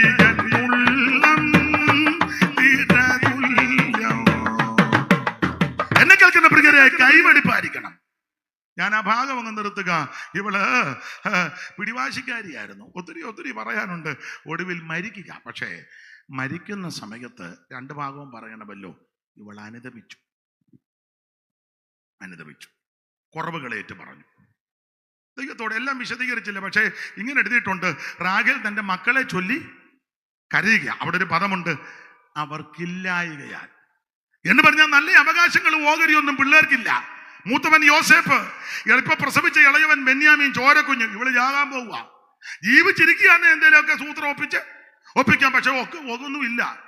ചേട്ടത്തിയുടെ പിള്ളേർക്ക് അവകാശമെല്ലാം പോകുക. രൂപേന് ജ്യേഷ്ഠാവകാശം, ശിമയോന് പ്രഭുസ്ഥാനം, ലേവിക്ക് പൗരോഹിത്യം, യഹൂദയ്ക്ക് രാജത്വം. ഇവള് ജാകാൻ പോവുക. പിള്ളേർക്ക് അവകാശമൊന്നുമില്ല. അപ്പോൾ ഇവള് ഇതിന്റെ നടുവിൽ മരിക്കാൻ പോവുക. ഇവള് പറഞ്ഞ്, കർത്താവേ, പോഷത്വമുണ്ട്, മോഷ്ടിച്ചിട്ടുണ്ട്, അഹങ്കാരമുണ്ട്, ഭീഷണി മുടക്കിയിട്ടുണ്ട്, ന്യൂനത. ഇന്ന് രാത്രി എല്ലാവരും, ഞാൻ സഹിതം, എല്ലാവരും ഒന്ന് ഏറ്റുപറ, ഹൃദയത്തിൽ ഏറ്റുപറ. കർത്താവേ, ബലഹീനതകളുണ്ട്, പോരായ്മകളുണ്ട്, ആരും പൂർണ്ണരല്ലല്ലോ. റാഹേലിനെ പോലെ ഒന്ന് ഏറ്റുപറ, ഒന്ന് പറ. ഇവിടെ പറയാം, അഹങ്കാരമുണ്ട് കർത്താവേ, വന്നിട്ടുണ്ട്, ഭർത്താവിനെ ഭീഷണിപ്പെടുത്തിയിട്ടുണ്ട്, ഭാര്യയെ ഉപദ്രവിച്ചിട്ടുണ്ട്, അയ്യോ സഹോദരിയോട് കൊമ്പ് കോർത്തിട്ടുണ്ട്, അസൂയപ്പെട്ടിട്ടുണ്ട്, അവൻ മോഷണം നടത്തിയിട്ടുണ്ട്, അഹങ്കാരം ഒത്ത്. കർത്താവേ, ഇതൊക്കെ എൻ്റെ ജീവിതത്തിലുണ്ട്. ലംഘനങ്ങൾ മറച്ചു വെക്കുന്നതിന് ശുഭം വരത്തില്ല, എന്നാൽ ഏറ്റു പറഞ്ഞു ഉപേക്ഷിക്കുന്നവന്റെ കരുണ ലഭിക്കും. പ്രൈസ്തലോ. ഇവളേറ്റ് പറഞ്ഞ് ഓരോന്ന് ഏറ്റു പറഞ്ഞപ്പോൾ അടുത്ത വാക്യത്തിലുണ്ട്, കരയാതെ കണ്ണുനീരടക്ക്. കരയാതെ. യിരെമ്യാവ് 31 വാക്യം അല്ലേ, 31 റാഹേൽ തന്റെ മക്കളെ ചൊല്ലി കരയുകയാ. അപ്പൊ തമ്പുരാൻ പറഞ്ഞ്, കരയാതെ കണ്ണുനീരടക്ക്, നിന്റെ പ്രവൃത്തിക്ക് ഒരു പ്രതിഫലമുണ്ട്, നിന്റെ ഈ കണ്ണുനീരിനൊരു പ്രതിഫലമുണ്ട്. ചുരുക്കി പറഞ്ഞാൽ അതുകൊണ്ട് രണ്ട് കാര്യം നടന്നു. ദൈവത്തിന്റെ മഹത്വം പ്രധാനമായിട്ട് അത് പറഞ്ഞ ഭാഗം വിടാം. ഒന്ന്, ഇസ്രായേലിലെ ആദ്യത്തെ രാജാവായിട്ട് ഇവിടെ മകനെ കയറ്റി, ബെന്യാമീനെ കയറ്റി. രണ്ട്, ലോകരക്ഷകൻ പിറവിയെടുത്തത് ഈ കല്ലറയിലാണ്. സ്തോത്രം. ഇനിയുണ്ട് ചരിത്രം. രൂത്തും നവോമിയും കൂടെ വന്നപ്പോ ഈ കല്ലറത്തൂണയിൽ ഒന്ന് ജാരി ഇരുന്നെന്നാ. രണ്ടുപേരും കൂടെ ബേത്ത്ലേഹേമിലെത്തിയെന്നാ. മോനെ വായിച്ചേ മോനെ, 1:19. പെട്ടെന്ന് വായിരും. 1:19 ഏതൊന്നാന്നായിരിക്കും മോനെ? രൂത്ത്. അവളോട് വലിയ താല്പര്യമില്ലെന്ന് തോന്നുന്നു. വായിക്കടാ രൂത്ത്. 1:19 പെട്ടെന്ന്. കണ്ടില്ലേ? പെറുക്കാൻ പോയിക്കാം. തപ്പി ഊപ്പാട് പെടുക രൂത്തിന്റെ സഹോദരി. പെട്ടെന്ന് വായിരും. എടാ, ഉൽപ്പത്തി പുറപ്പാടില് അവന് താല്പര്യം രൂപത്തിനോടൊന്ന്, റേച്ചലിനോടാ താല്പര്യമില്ലയോ? ഇവിടെ വായിക്കേ. അങ്ങനെ അവർ രണ്ടുപേരും ബേത്ത്ലേഹേം വരെ നടന്നു. മതി. അത് മതി. എത്രയോ കിലോമീറ്റർ നടന്നു വന്ന് വേറെ പഠിതാക്കൾ പറയുന്നത്, അമ്മായിയമ്മയും മരുമകളും രൂത്തുമൊക്കെ നടന്ന് അങ്ങ് മോവാബിന്ന് നടക്കില്ലേ. മോവാബി 2 പട്ടണം, 6 പട്ടണവും കീഴ്പട്ടണവും. അപ്പം എല്ലാം എടുക്കാൻ നേരമില്ല. നടന്നിങ്ങോട്ട് വന്ന് ബേത്ത്ലേഹേം വന്നവൻ 2 പേര് ക്ഷീണിച്ചപ്പം ഈ രൂത്തും നവോമിയും കൂടെ അവിടെ ഒരു കല്ലറത്തൂണ്, ഉൽപ്പത്തി 35 ഒരു കല്ലറത്തൂണെന്നുണ്ട്. വായിച്ചേ മോനെ, ഇത് മറിക്കാതെ കണ്ട് വായിച്ചേ. ഉൽപ്പത്തി പുസ്തകം 35 ഇവള് മരിച്ചു കഴിഞ്ഞപ്പോൾ യാക്കോബ് ഒരു കല്ലറത്തൂൺ അവിടെ പണിതെന്നാ. വായിക്കും മോനെ, വായിക്കടാ. എഫ്രാത്തയ്ക്ക് പോകുന്ന വഴിയിൽ അടക്കം ചെയ്തു. അവളുടെ കല്ലറയിന്മേൽ യാക്കോബ് ഒരു തൂൺ നിർത്തി. തോരൻ വെക്കാൻ പോവാന്നോട്.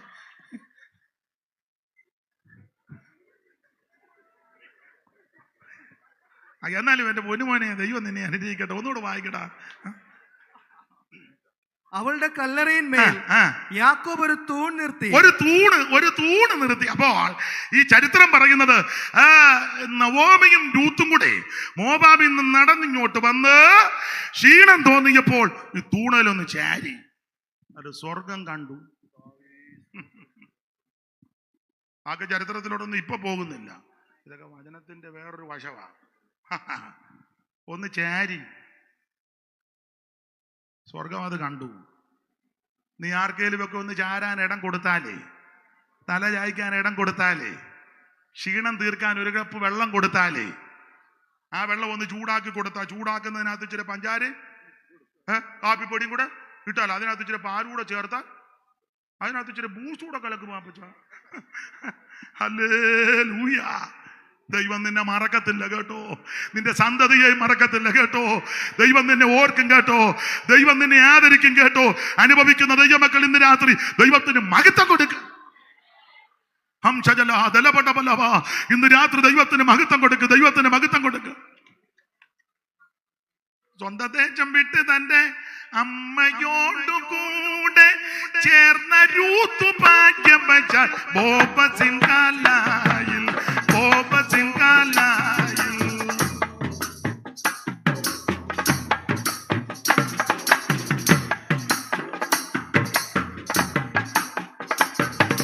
സ്വന്തം ദേശം വിട്ട് തന്റെ അമ്മയോടുകൂടെ ചേർന്ന രൂത്ത് ഭാഗ്യം വെച്ചാൽ ബോബസിൻ കാലായിൽ, ബോബസിൻ കാലായിൽ. എന്നതുപോൽ വന്നിടുന്നു സ്നേഹിതരെ നിങ്ങൾ, നിങ്ങൾ വാതിൽക്കൽ മുട്ടിടുന്ന നാഥൻ.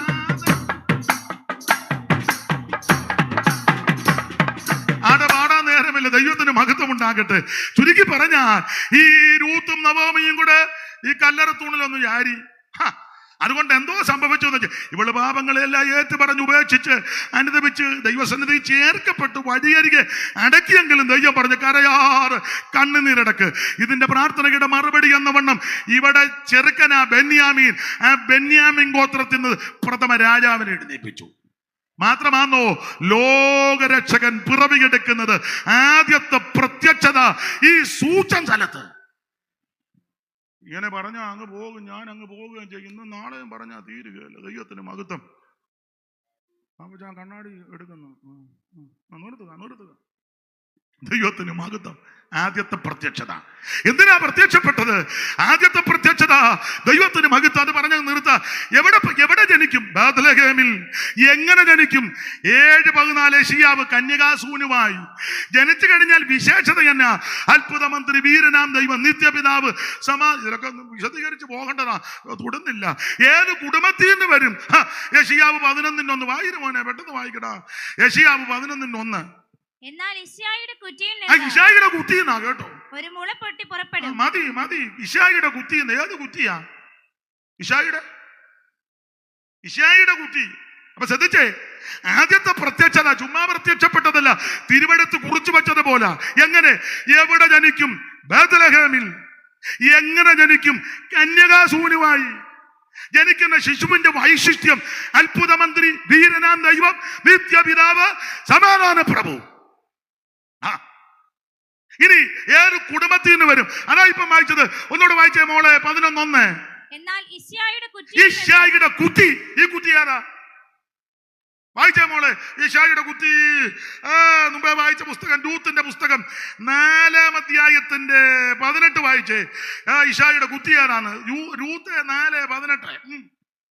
ഫേരസിന്റെ വംശപാരമ്പര്യമാവിത്. ആരാ മോനെ പേരേസ്? അവനിപ്പോ ചിന്തിക്കുക, വായിച്ചത് അബദ്ധം അല്ലെങ്കിൽ ഇയാൾക്ക് വായിച്ചു കൊടുത്ത ഇയാളുടെ തൊടിലിതാ. പേരേസ് ആരാ സഹോദരി? ജോൺസ.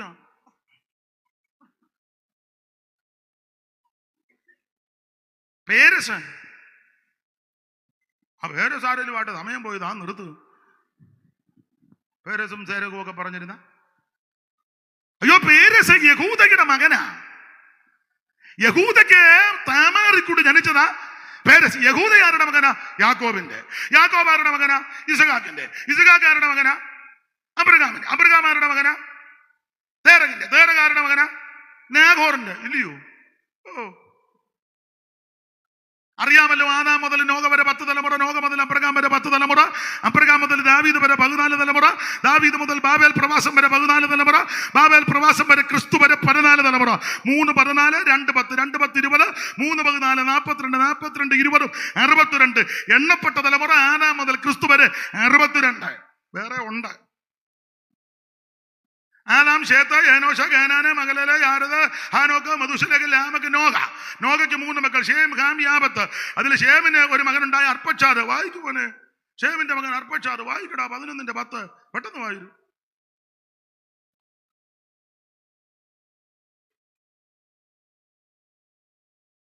ഉൽപ്പത്തി 11:10. പെട്ടെന്ന് വായിക്കാൻ മോനെ, വായിക്കണം. ശേമിന്റെ വംശപാരമ്പര്യമാവിത് ശേമിന്റെ വംശപാരമ്പര്യാമന്റെ ശേമിന് 100 വയസ്സായപ്പോൾ ജലപ്രളയത്തിന് പിമ്പ് 2 സംവത്സരം കഴിഞ്ഞപ്പോൾ അർപ്പക്ഷാദിനെ ജനിപ്പിച്ചു. 12-ാം വാക്യം. അർപ്പക്ഷാദിന് 35 വയസ്സായപ്പോൾ ശാലേഖിനെ ജനിപ്പിച്ചു. 14-ാം വാക്യം. ശാലേഖിനെ 30 വയസ്സായപ്പോൾ ഏബേരിനെ ജനിപ്പിച്ചു. 16-ാം വാക്യം. ഏബേരിന് 34 വയസ്സായപ്പോൾ പെലേഗിനെ ജനിപ്പിച്ചു. 18-ാം വാക്യം. പെലേഗിന് 30 വയസ്സായപ്പോൾ രയൂവിനെ ജനിപ്പിച്ചു. 20-ാം വാക്യം. രയൂവിന് 32 വയസ്സായപ്പോൾ ഷെറൂഗിനെ ജനിപ്പിച്ചു. 22-ാം വാക്യം. ഷെറൂഗിന് 30 വയസ്സായപ്പോൾ നാഗോറിനെ ജനിപ്പിച്ചു. 24-ാം വാക്യം. നാഗോറിന് 29 വയസ്സായപ്പോൾ അവൻ അബ്രഹാം നാഗോർകാരാൻ ജനിപ്പിച്ചു. 26 തേരകിന്റെ 70 വയസ്സായപ്പോൾ അവൻ അബ്രാം, അബ്രാം, നാഹോർ, ഹാരോൻ എന്നിവരെ ഹാരാൻ എന്നിവരെ ജനിപ്പിച്ചു. 27 തേരകിന്റെ വംശപാരമ്പര്യമാവിത്. തേരഹ് അബ്രഹാമിനെയും നാഹോരിനെയും വായിക്കുമോനെ. തേരഹിന്റെ വംശപാരമ്പര്യമാവിത്. തേരഹ് അബ്രഹാമിനെയും അബ്രാമിനെയും നാഹോരിനെയും ഹാരാനെയും ജനിപ്പിച്ചു. അബ്രാമിനെയും നാഗോറിനെയും ഹാരാനെ ജനിപ്പിച്ചു. ഹാരാൻ ലോത്തിനെ ജനിപ്പിച്ചു. എന്നാൽ ഹാരാൻ തന്നെ ജന്മദേശം വെച്ച് കൽദയരുടെ ഒരു പട്ടണമായി ഊരി വെച്ച് തന്റെ അപ്പനാകുന്ന തേരകന് മുന്നേ മരിച്ചുപോയി. അബ്രാമും നാഗോറും ഭാര്യമാരെ എടുത്തു.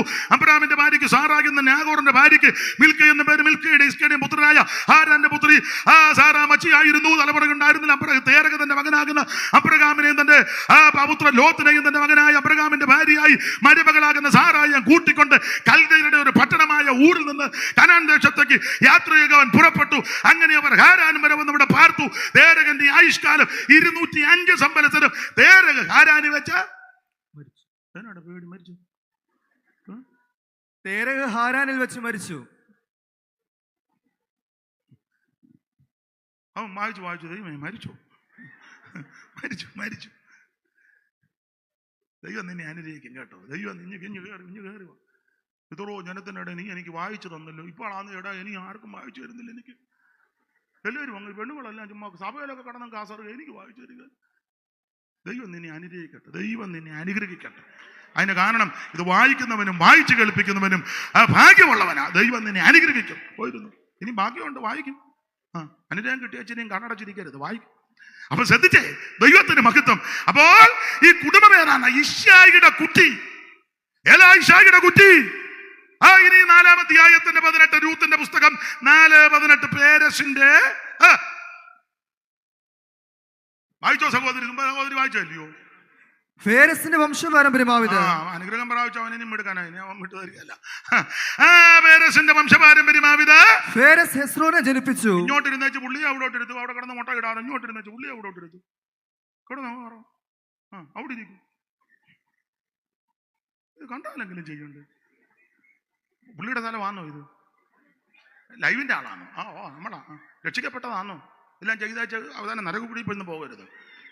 എല്ലാവരും കാണിച്ചു വെച്ചാൽ ഞങ്ങൾ അവിടെ ചെന്ന് നോക്കുമ്പോൾ പുള്ളി അവിടെ കിടക്കുക. യേശുവിനെ രക്ഷിതാവായി. യേശു മാത്രമാ രക്ഷകൻ. വീഡിയോ പിടിച്ചില്ലേ കുന്തം പിടിച്ചില്ലെന്നേ ഉള്ളൂ. യേശുവിനെ രക്ഷിതാവായി സ്വീകരിച്ചോണം. യേശു ക്രിസ്തു മാത്രമാ രക്ഷകൻ. മറ്റൊരുത്തലും രക്ഷയില്ല. യേശു മാത്രമാ രക്ഷകൻ. അപ്പൊ ശ്രദ്ധിക്കുക, ഇത് ഇശ്ശായിയുടെ കുട്ടിയിൽ നിന്നാ. ദൈവത്തിന് മഹത്വം. പേരസിന്റെ വംശപാരമ്പര്യമാവർ വായിച്ച പേരസ് ഹെസ്രോനെ ജനിപ്പിച്ചു. രാമിനെ ജനിപ്പിച്ചു. അമ്മീനാദാബിനെ ജനിപ്പിച്ചു. നഹശോനെ ജനിപ്പിച്ചു. ബോവസിനെ ജനിപ്പിച്ചു. ബോവസ് ഓബേദിനെ ജനിപ്പിച്ചു. ഓബേദ് ഇശ്ശായിയെ ജനിപ്പിച്ചു. ഇശ്ശായി ദാവീദിനെ ജനിപ്പിച്ചു. ഇശ്ശായിയുടെ കുട്ടിയിൽ നിന്ന്. അപ്പോൾ ഇത് മുൻനിർണയിച്ചതുപോലെ ക്രിസ്തു പ്രത്യക്ഷപ്പെട്ടത്. എവിടെ പ്രത്യക്ഷപ്പെടും? ബേത്ലഹേമിൽ. എങ്ങനായിരിക്കും പ്രത്യക്ഷത? കന്യകാസൂനുമായി പ്രത്യക്ഷപ്പെടുന്ന ശിശുവിന്റെ വിശേഷത അത്ഭുത മന്ത്രി, വീരനാം ദൈവ, നിത്യപിതാവ്, സമാധാന പ്രഭു. ഈ ശിശു ഏത് കുടുംബത്തിൽ നിന്ന്? ഈശായുടെ കുട്ടിയിൽ നിന്ന്. അതാണ് ആദ്യത്തെ പ്രത്യക്ഷത. ഏതാ? യേശുവിന്റെ. ഓടിച്ചു നിർത്തുക പാപ്പച്ച. എന്തായാലും മെനക്കേടാ 10 നിർത്താം. എന്തായാലും പണ്ടൊരു തള്ള പറഞ്ഞ പോലെ ഏതായാലും നരകത്തില്ല. എന്നാ പിന്നെ കുറിച്ചും കൂടെ ചൂടാ. എവിടെയെങ്കിലും ഒന്ന് ഒപ്പിക്കണ്ടേ? ദൈവത്തിന് മഹത്വം. യേശു ക്രിസ്തുവിന്റെ ആദ്യത്തെ പ്രത്യക്ഷത. എന്തിനാ യേശു ആദ്യം പ്രത്യക്ഷപ്പെട്ടത്? എന്തിനാ പ്രത്യക്ഷപ്പെട്ടത്? 4 കാര്യം. 4 കാര്യം. ഒത്തിരി ഉണ്ട് പറയാൻ. 4ആയിട്ട് അങ്ങ് ചുരുക്കുക. ഒന്ന്, വായിച്ചേ മോനെ വായിക്കടാ. ലൂക്കോസിന്റെ സുവിശേഷം 19:10 വായിക്കേ. എന്തിനായിരുന്നു ആദ്യത്തെ പ്രത്യക്ഷത? ലൂക്കോസ് 19:10 വായിക്കേ. കാണാതെ പോയതിനെ തിരഞ്ഞു രക്ഷിപ്പാനല്ലോ മനുഷ്യപുത്രൻ വന്നത് എന്ന് പറഞ്ഞു. കാണാതെ പോയതിനെ തിരഞ്ഞു രക്ഷിപ്പാനാ അവിടുന്ന് ആദ്യത്തെ പ്രത്യക്ഷത. കാണാതെ പോയ ഒന്നിനെയും തിരക്കി ഒരുത്തനും വരുന്നില്ല. പണ്ടൊരാള് മല്ലപ്പള്ളി പീലിക്കുഞ്ഞ് പറഞ്ഞ പോലെ പോയത് പോട്ടെ പോരടി പാപ്പിന്ന്. എല്ലാരും അങ്ങനെ കരുതുമ്പോൾ യേശു വന്നത് എന്തിനാണെന്നറിയാമോ?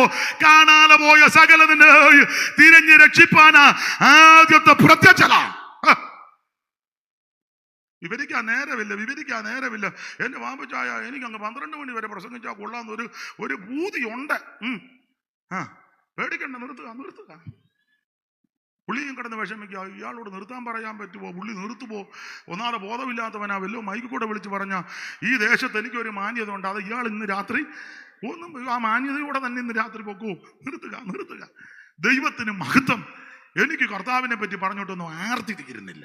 ദൈവത്തിന് മഹത്വം. കാണാതെ പോയതിന് തിരഞ്ഞു രക്ഷിപ്പാനാ യേശു ഇങ്ങോട്ട് വന്നത്. സ്വർഗം വിട്ട് ഇറങ്ങി വന്നു, സ്വർഗമഹിമകൾ വെടിഞ്ഞു, ഇടയ്ക്ക് വേണ്ടി യേശു യാഗമായി. സ്വർഗം വിട്ട് ഇറങ്ങി വന്നു, സ്വർഗമഹിമകൾ വെടിഞ്ഞു, ഇടയ്ക്ക് വേണ്ടി യേശു യാഗമായി. നിർത്തുക, പാടാൻ നേരമില്ല. അപ്പോൾ ഒന്ന്, എന്തിനാ ആദ്യത്തെ പ്രത്യക്ഷത? കാണാതെ പോയതിനെ രക്ഷിക്കാൻ. 2, എന്തിനാ വന്ന വായിക്കുമോനെ? യോഹന്നാന്റെ 1-ാം ലേഖനം 3-ാം അധ്യായത്തിന്റെ 5-ാം വാക്യം വായിക്കുമോനെ. വായിക്കടാ. യോഹന്നാന്റെ 1-ാം ലേഖനം 3-ന്റെ-5. എന്തിനാ വന്ന് ആദ്യത്തെ പ്രത്യക്ഷത? പാപങ്ങളെ നീക്കുവാൻ അവൻ പ്രത്യക്ഷനായി. ഇന്ന് രാത്രി നിന്റെ അകൃത്യങ്ങൾ കടിച്ചുമപ്പായിരുന്നാലും രക്താംബരം പോലെ ഇരുന്നാലും എത്ര അകൃത്യമുണ്ടാലും അത് മുഴുവൻ പരിഹരിക്കുവാൻ, പരിഹാരം വരുത്തുവാൻ യേശു പ്രത്യക്ഷനായി. കർമ്മമാർഗം കൊണ്ടോ പുണ്യപ്രവൃത്തി കൊണ്ടോ ദാനധർമ്മം കൊണ്ടോ നേർച്ച കാഴ്ച ആചാര അനുഷ്ഠാനങ്ങൾ കൊണ്ടോ പാപത്തിന് പരിഹാരമല്ല. പാപത്തിന് പരിഹാരം യേശുവിന്റെ രക്തത്താല. അപ്പോൾ പാപം പരിഹരിക്കാൻ ഒരു കാര്യം കൂടെ പറഞ്ഞ ആ ഭാഗം ഇവിടെ എന്തിനാ പ്രത്യക്ഷനായത്? യോഹന്നാന്റെ ലേഖനം തന്നെ 3-ാം അധ്യായത്തിന്റെ 8 വായിച്ചേ മോനെ. 3-ന്റെ-8. പാപം ചെയ്യുന്നവൻ പിശാചിന്റെ മകനാകുന്നു. അടുത്തത്, പിശാച് ആദ്യം മുതൽ പാപം ചെയ്യുന്നവനല്ലോ. അടുത്തത്, പിശാചിന്റെ പ്രവൃത്തികളെ അഴിപ്പാൻ തന്നെ ദൈവപുത്രൻ പ്രത്യക്ഷനായി. പിശാചിന്റെ പ്രവൃത്തികളെ അടിപ്പാൻ ദൈവപുത്രൻ പ്രത്യക്ഷനായി. ഇന്ന് രാത്രി സാത്താന്റെ കെട്ടുകളെ അടിക്കുന്ന രാത്രിയാ. ചില രോഗബന്ധനങ്ങളിട്ട് ചിലരെ കെട്ടിവച്ചിരിക്കുക. ആ കെട്ട് ഇന്ന് രാത്രി പ്രത്യക്ഷപ്പെട്ട യേശു അടിക്കും. നിന്റെ അസ്ഥിക്കകത്ത്, രക്തത്തിനകത്ത്, ധമനിക്കകത്ത് കുടിയിരിക്കുന്ന കെട്ടിവച്ചിരിക്കുന്ന രോഗാത്മാവിന്റെ ബന്ധനത്തെ ഇന്ന് രാത്രി യേശു അടിക്കുന്ന രാത്രിയാ. Praise the Lord. അവൻ പൈശാചിക ബന്ധനത്താൽ അവൻ വരിഞ്ഞു മുറുക്കിയ കെട്ടുകളെ ഇന്ന് രാത്രി യേശു പൊട്ടിക്കും. വിശ്വസിക്കുന്നവർ ഇന്ന് രാത്രി ദൈവത്തിന് മഹത്വം കൊടുക്കുക. നിന്റെ കുടുംബത്തെ, തലമുറയെ, നിന്നെ, ഭാവിയെ, ശുശ്രൂഷയെ, സഭയ്ക്കെതിരെ, ദേശത്ത് ദൈവപ്രവർത്തിക്കെതിരെ തടുത്തു നിൽക്കുന്ന പോരുകടമേൽ ഇന്ന് രാത്രി ദൈവാത്മാവ് വിടുതലയിക്കാൻ പോകുകയാണ്. ഇന്ന് രാത്രി ദൈവം വിടുതലയിക്കുമെന്ന്. വടക്കിനോട് തരികയെന്നും തെക്കിനോട് തടുത്തു വെക്കരുതെന്ന് ഇന്ന് രാത്രി ദൈവാത്മാവ് അരുളി ചെയ്യുകയാണ്. വിശ്വസിക്കുന്നവർ ഇന്ന് രാത്രി ദൈവത്തിന് മഹത്വം കൊടുക്കുക. ഇന്ന് രാത്രി അവ സാധാരണ കെട്ടുകളെ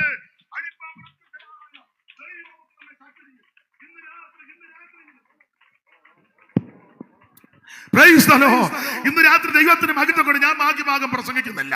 ഇന്ന് രാത്രി ചില വിടുതലോടെ വേണം തിരിച്ചു പോകാൻ. എന്തിനാ യേശു ആദ്യം പ്രത്യക്ഷപ്പെട്ടത്?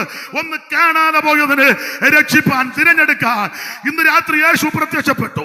2, സകല പാപങ്ങളും പരിഹരിക്കാൻ ഇന്ന് രാത്രി. സ്നേഹിത സുഹൃത്ത്, നിന്റെ പാപം യേശു പരിഹരിക്കും.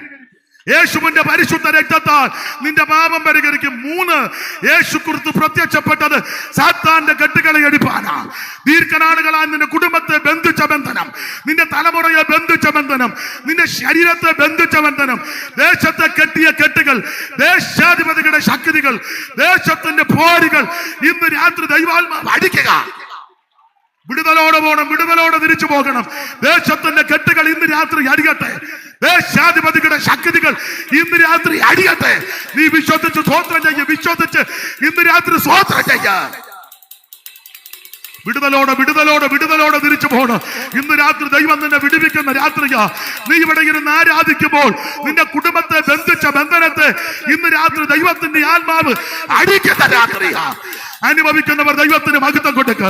അടമന ജലപടപല ധിരപടപല യേശുവിന്റെ നാമത്തിൽ സാത്താന്റെ കെട്ടുകളെ അടിപ്പാൻ പ്രത്യക്ഷനായ ദൈവപുത്രന്റെ ശക്തി.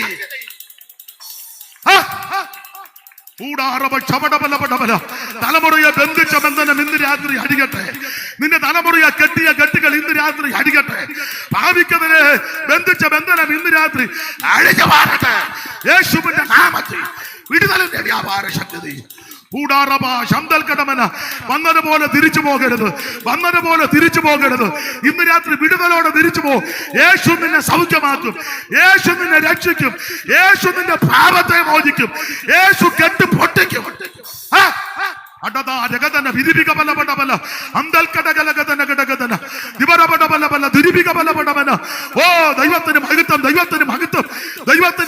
ദൈവത്തിന് മഹത്വം. അടുത്തിരിക്കുന്ന ആരെ ശ്രദ്ധിക്കേണ്ട? നീ ദൈവത്തെ മഹത്വപ്പെടുത്ത്. അടുത്തിരിക്കുന്ന ആര് നമ്മുടെ വിഷയമല്ല. ഇന്ന് രാത്രി സാത്താന്റെ കെട്ടുകൾ അടിക്കട്ടെ. ദീർഘനാളുകളായി നിന്നെയും നിന്റെ കുടുംബത്തെയും ബന്ധിച്ച ദുഷ്ട ബന്ധനങ്ങൾ ഇന്ന് രാത്രി ദൈവാത്മാവ് അടിക്കട്ടെ. താമര കഥകളെ തകർത്ത് ഇനി പോരാട്ടങ്ങളെ ഖണ്ഡിക്കുന്ന ദൈവത്തിന്റെ വ്യാപാര ശക്തി. ആരാധനകൾ വിടുതൽ. ഇന്ന് രാത്രി ദേശം വിടുവിക്കപ്പെട്ടത്. ഈ വാളക്കുടി ദേശം, ചുടന ദേശം, തടിയൂര്, പ്രാങ്കമണ്ണ്, ഈ ദേശമെല്ലാം വിടുവിക്കപ്പെടട്ടെ യേശുവിന്റെ നാമത്തിൽ. അടിമക്കെട്ടി മടകാജാല ദൈവദാസന്മാർ എഴുന്നേറ്റ് നിന്നാട്ടെ. ദൈവദാസന്മാർ എഴുന്നേറ്റ് നിന്ന് കൈയടിച്ച് ഇന്ന് രാത്രി ദൈവദാസന്മാരെല്ലാരും എഴുന്നേറ്റ് നിന്ന്, നിയോഗമുള്ളവർക്ക് എഴുന്നേറ്റ് നിന്ന് ദൈവത്തെ ആരാധിക്കുക. ഇന്ന് രാത്രി വിടുതൽ. യേശുവിന്റെ നാമത്തിൽ ഇന്ന് രാത്രി വിടുതൽ.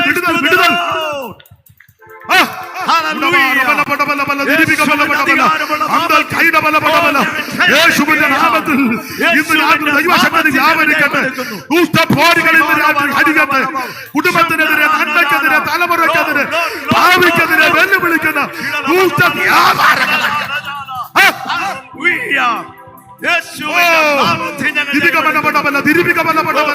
ദൈവത്തിന് മഹത്വം.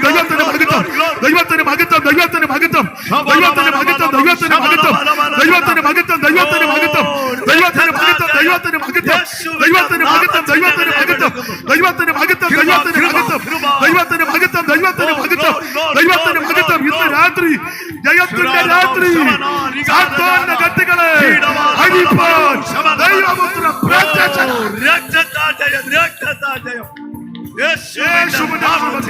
സൗഖ്യമാകട്ടെ. വിടുതൽ.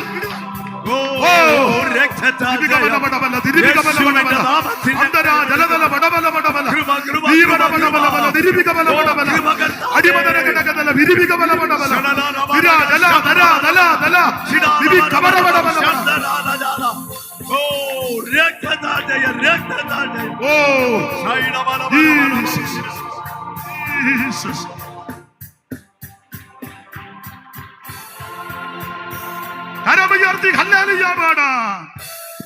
ഒരിക്കൽ കൂടി ഹല്ലേലൂയ പാടാം. ഇതുവരെയും കേട്ടിരുന്ന എല്ലാവർക്കും നന്ദി. ഒരു മിനിറ്റ് ഒന്ന് എഴുന്നേറ്റ് നിൽക്കുവാൻ എല്ലാവരോട് അപേക്ഷിക്കുന്നു. ഇറങ്ങിപ്പോ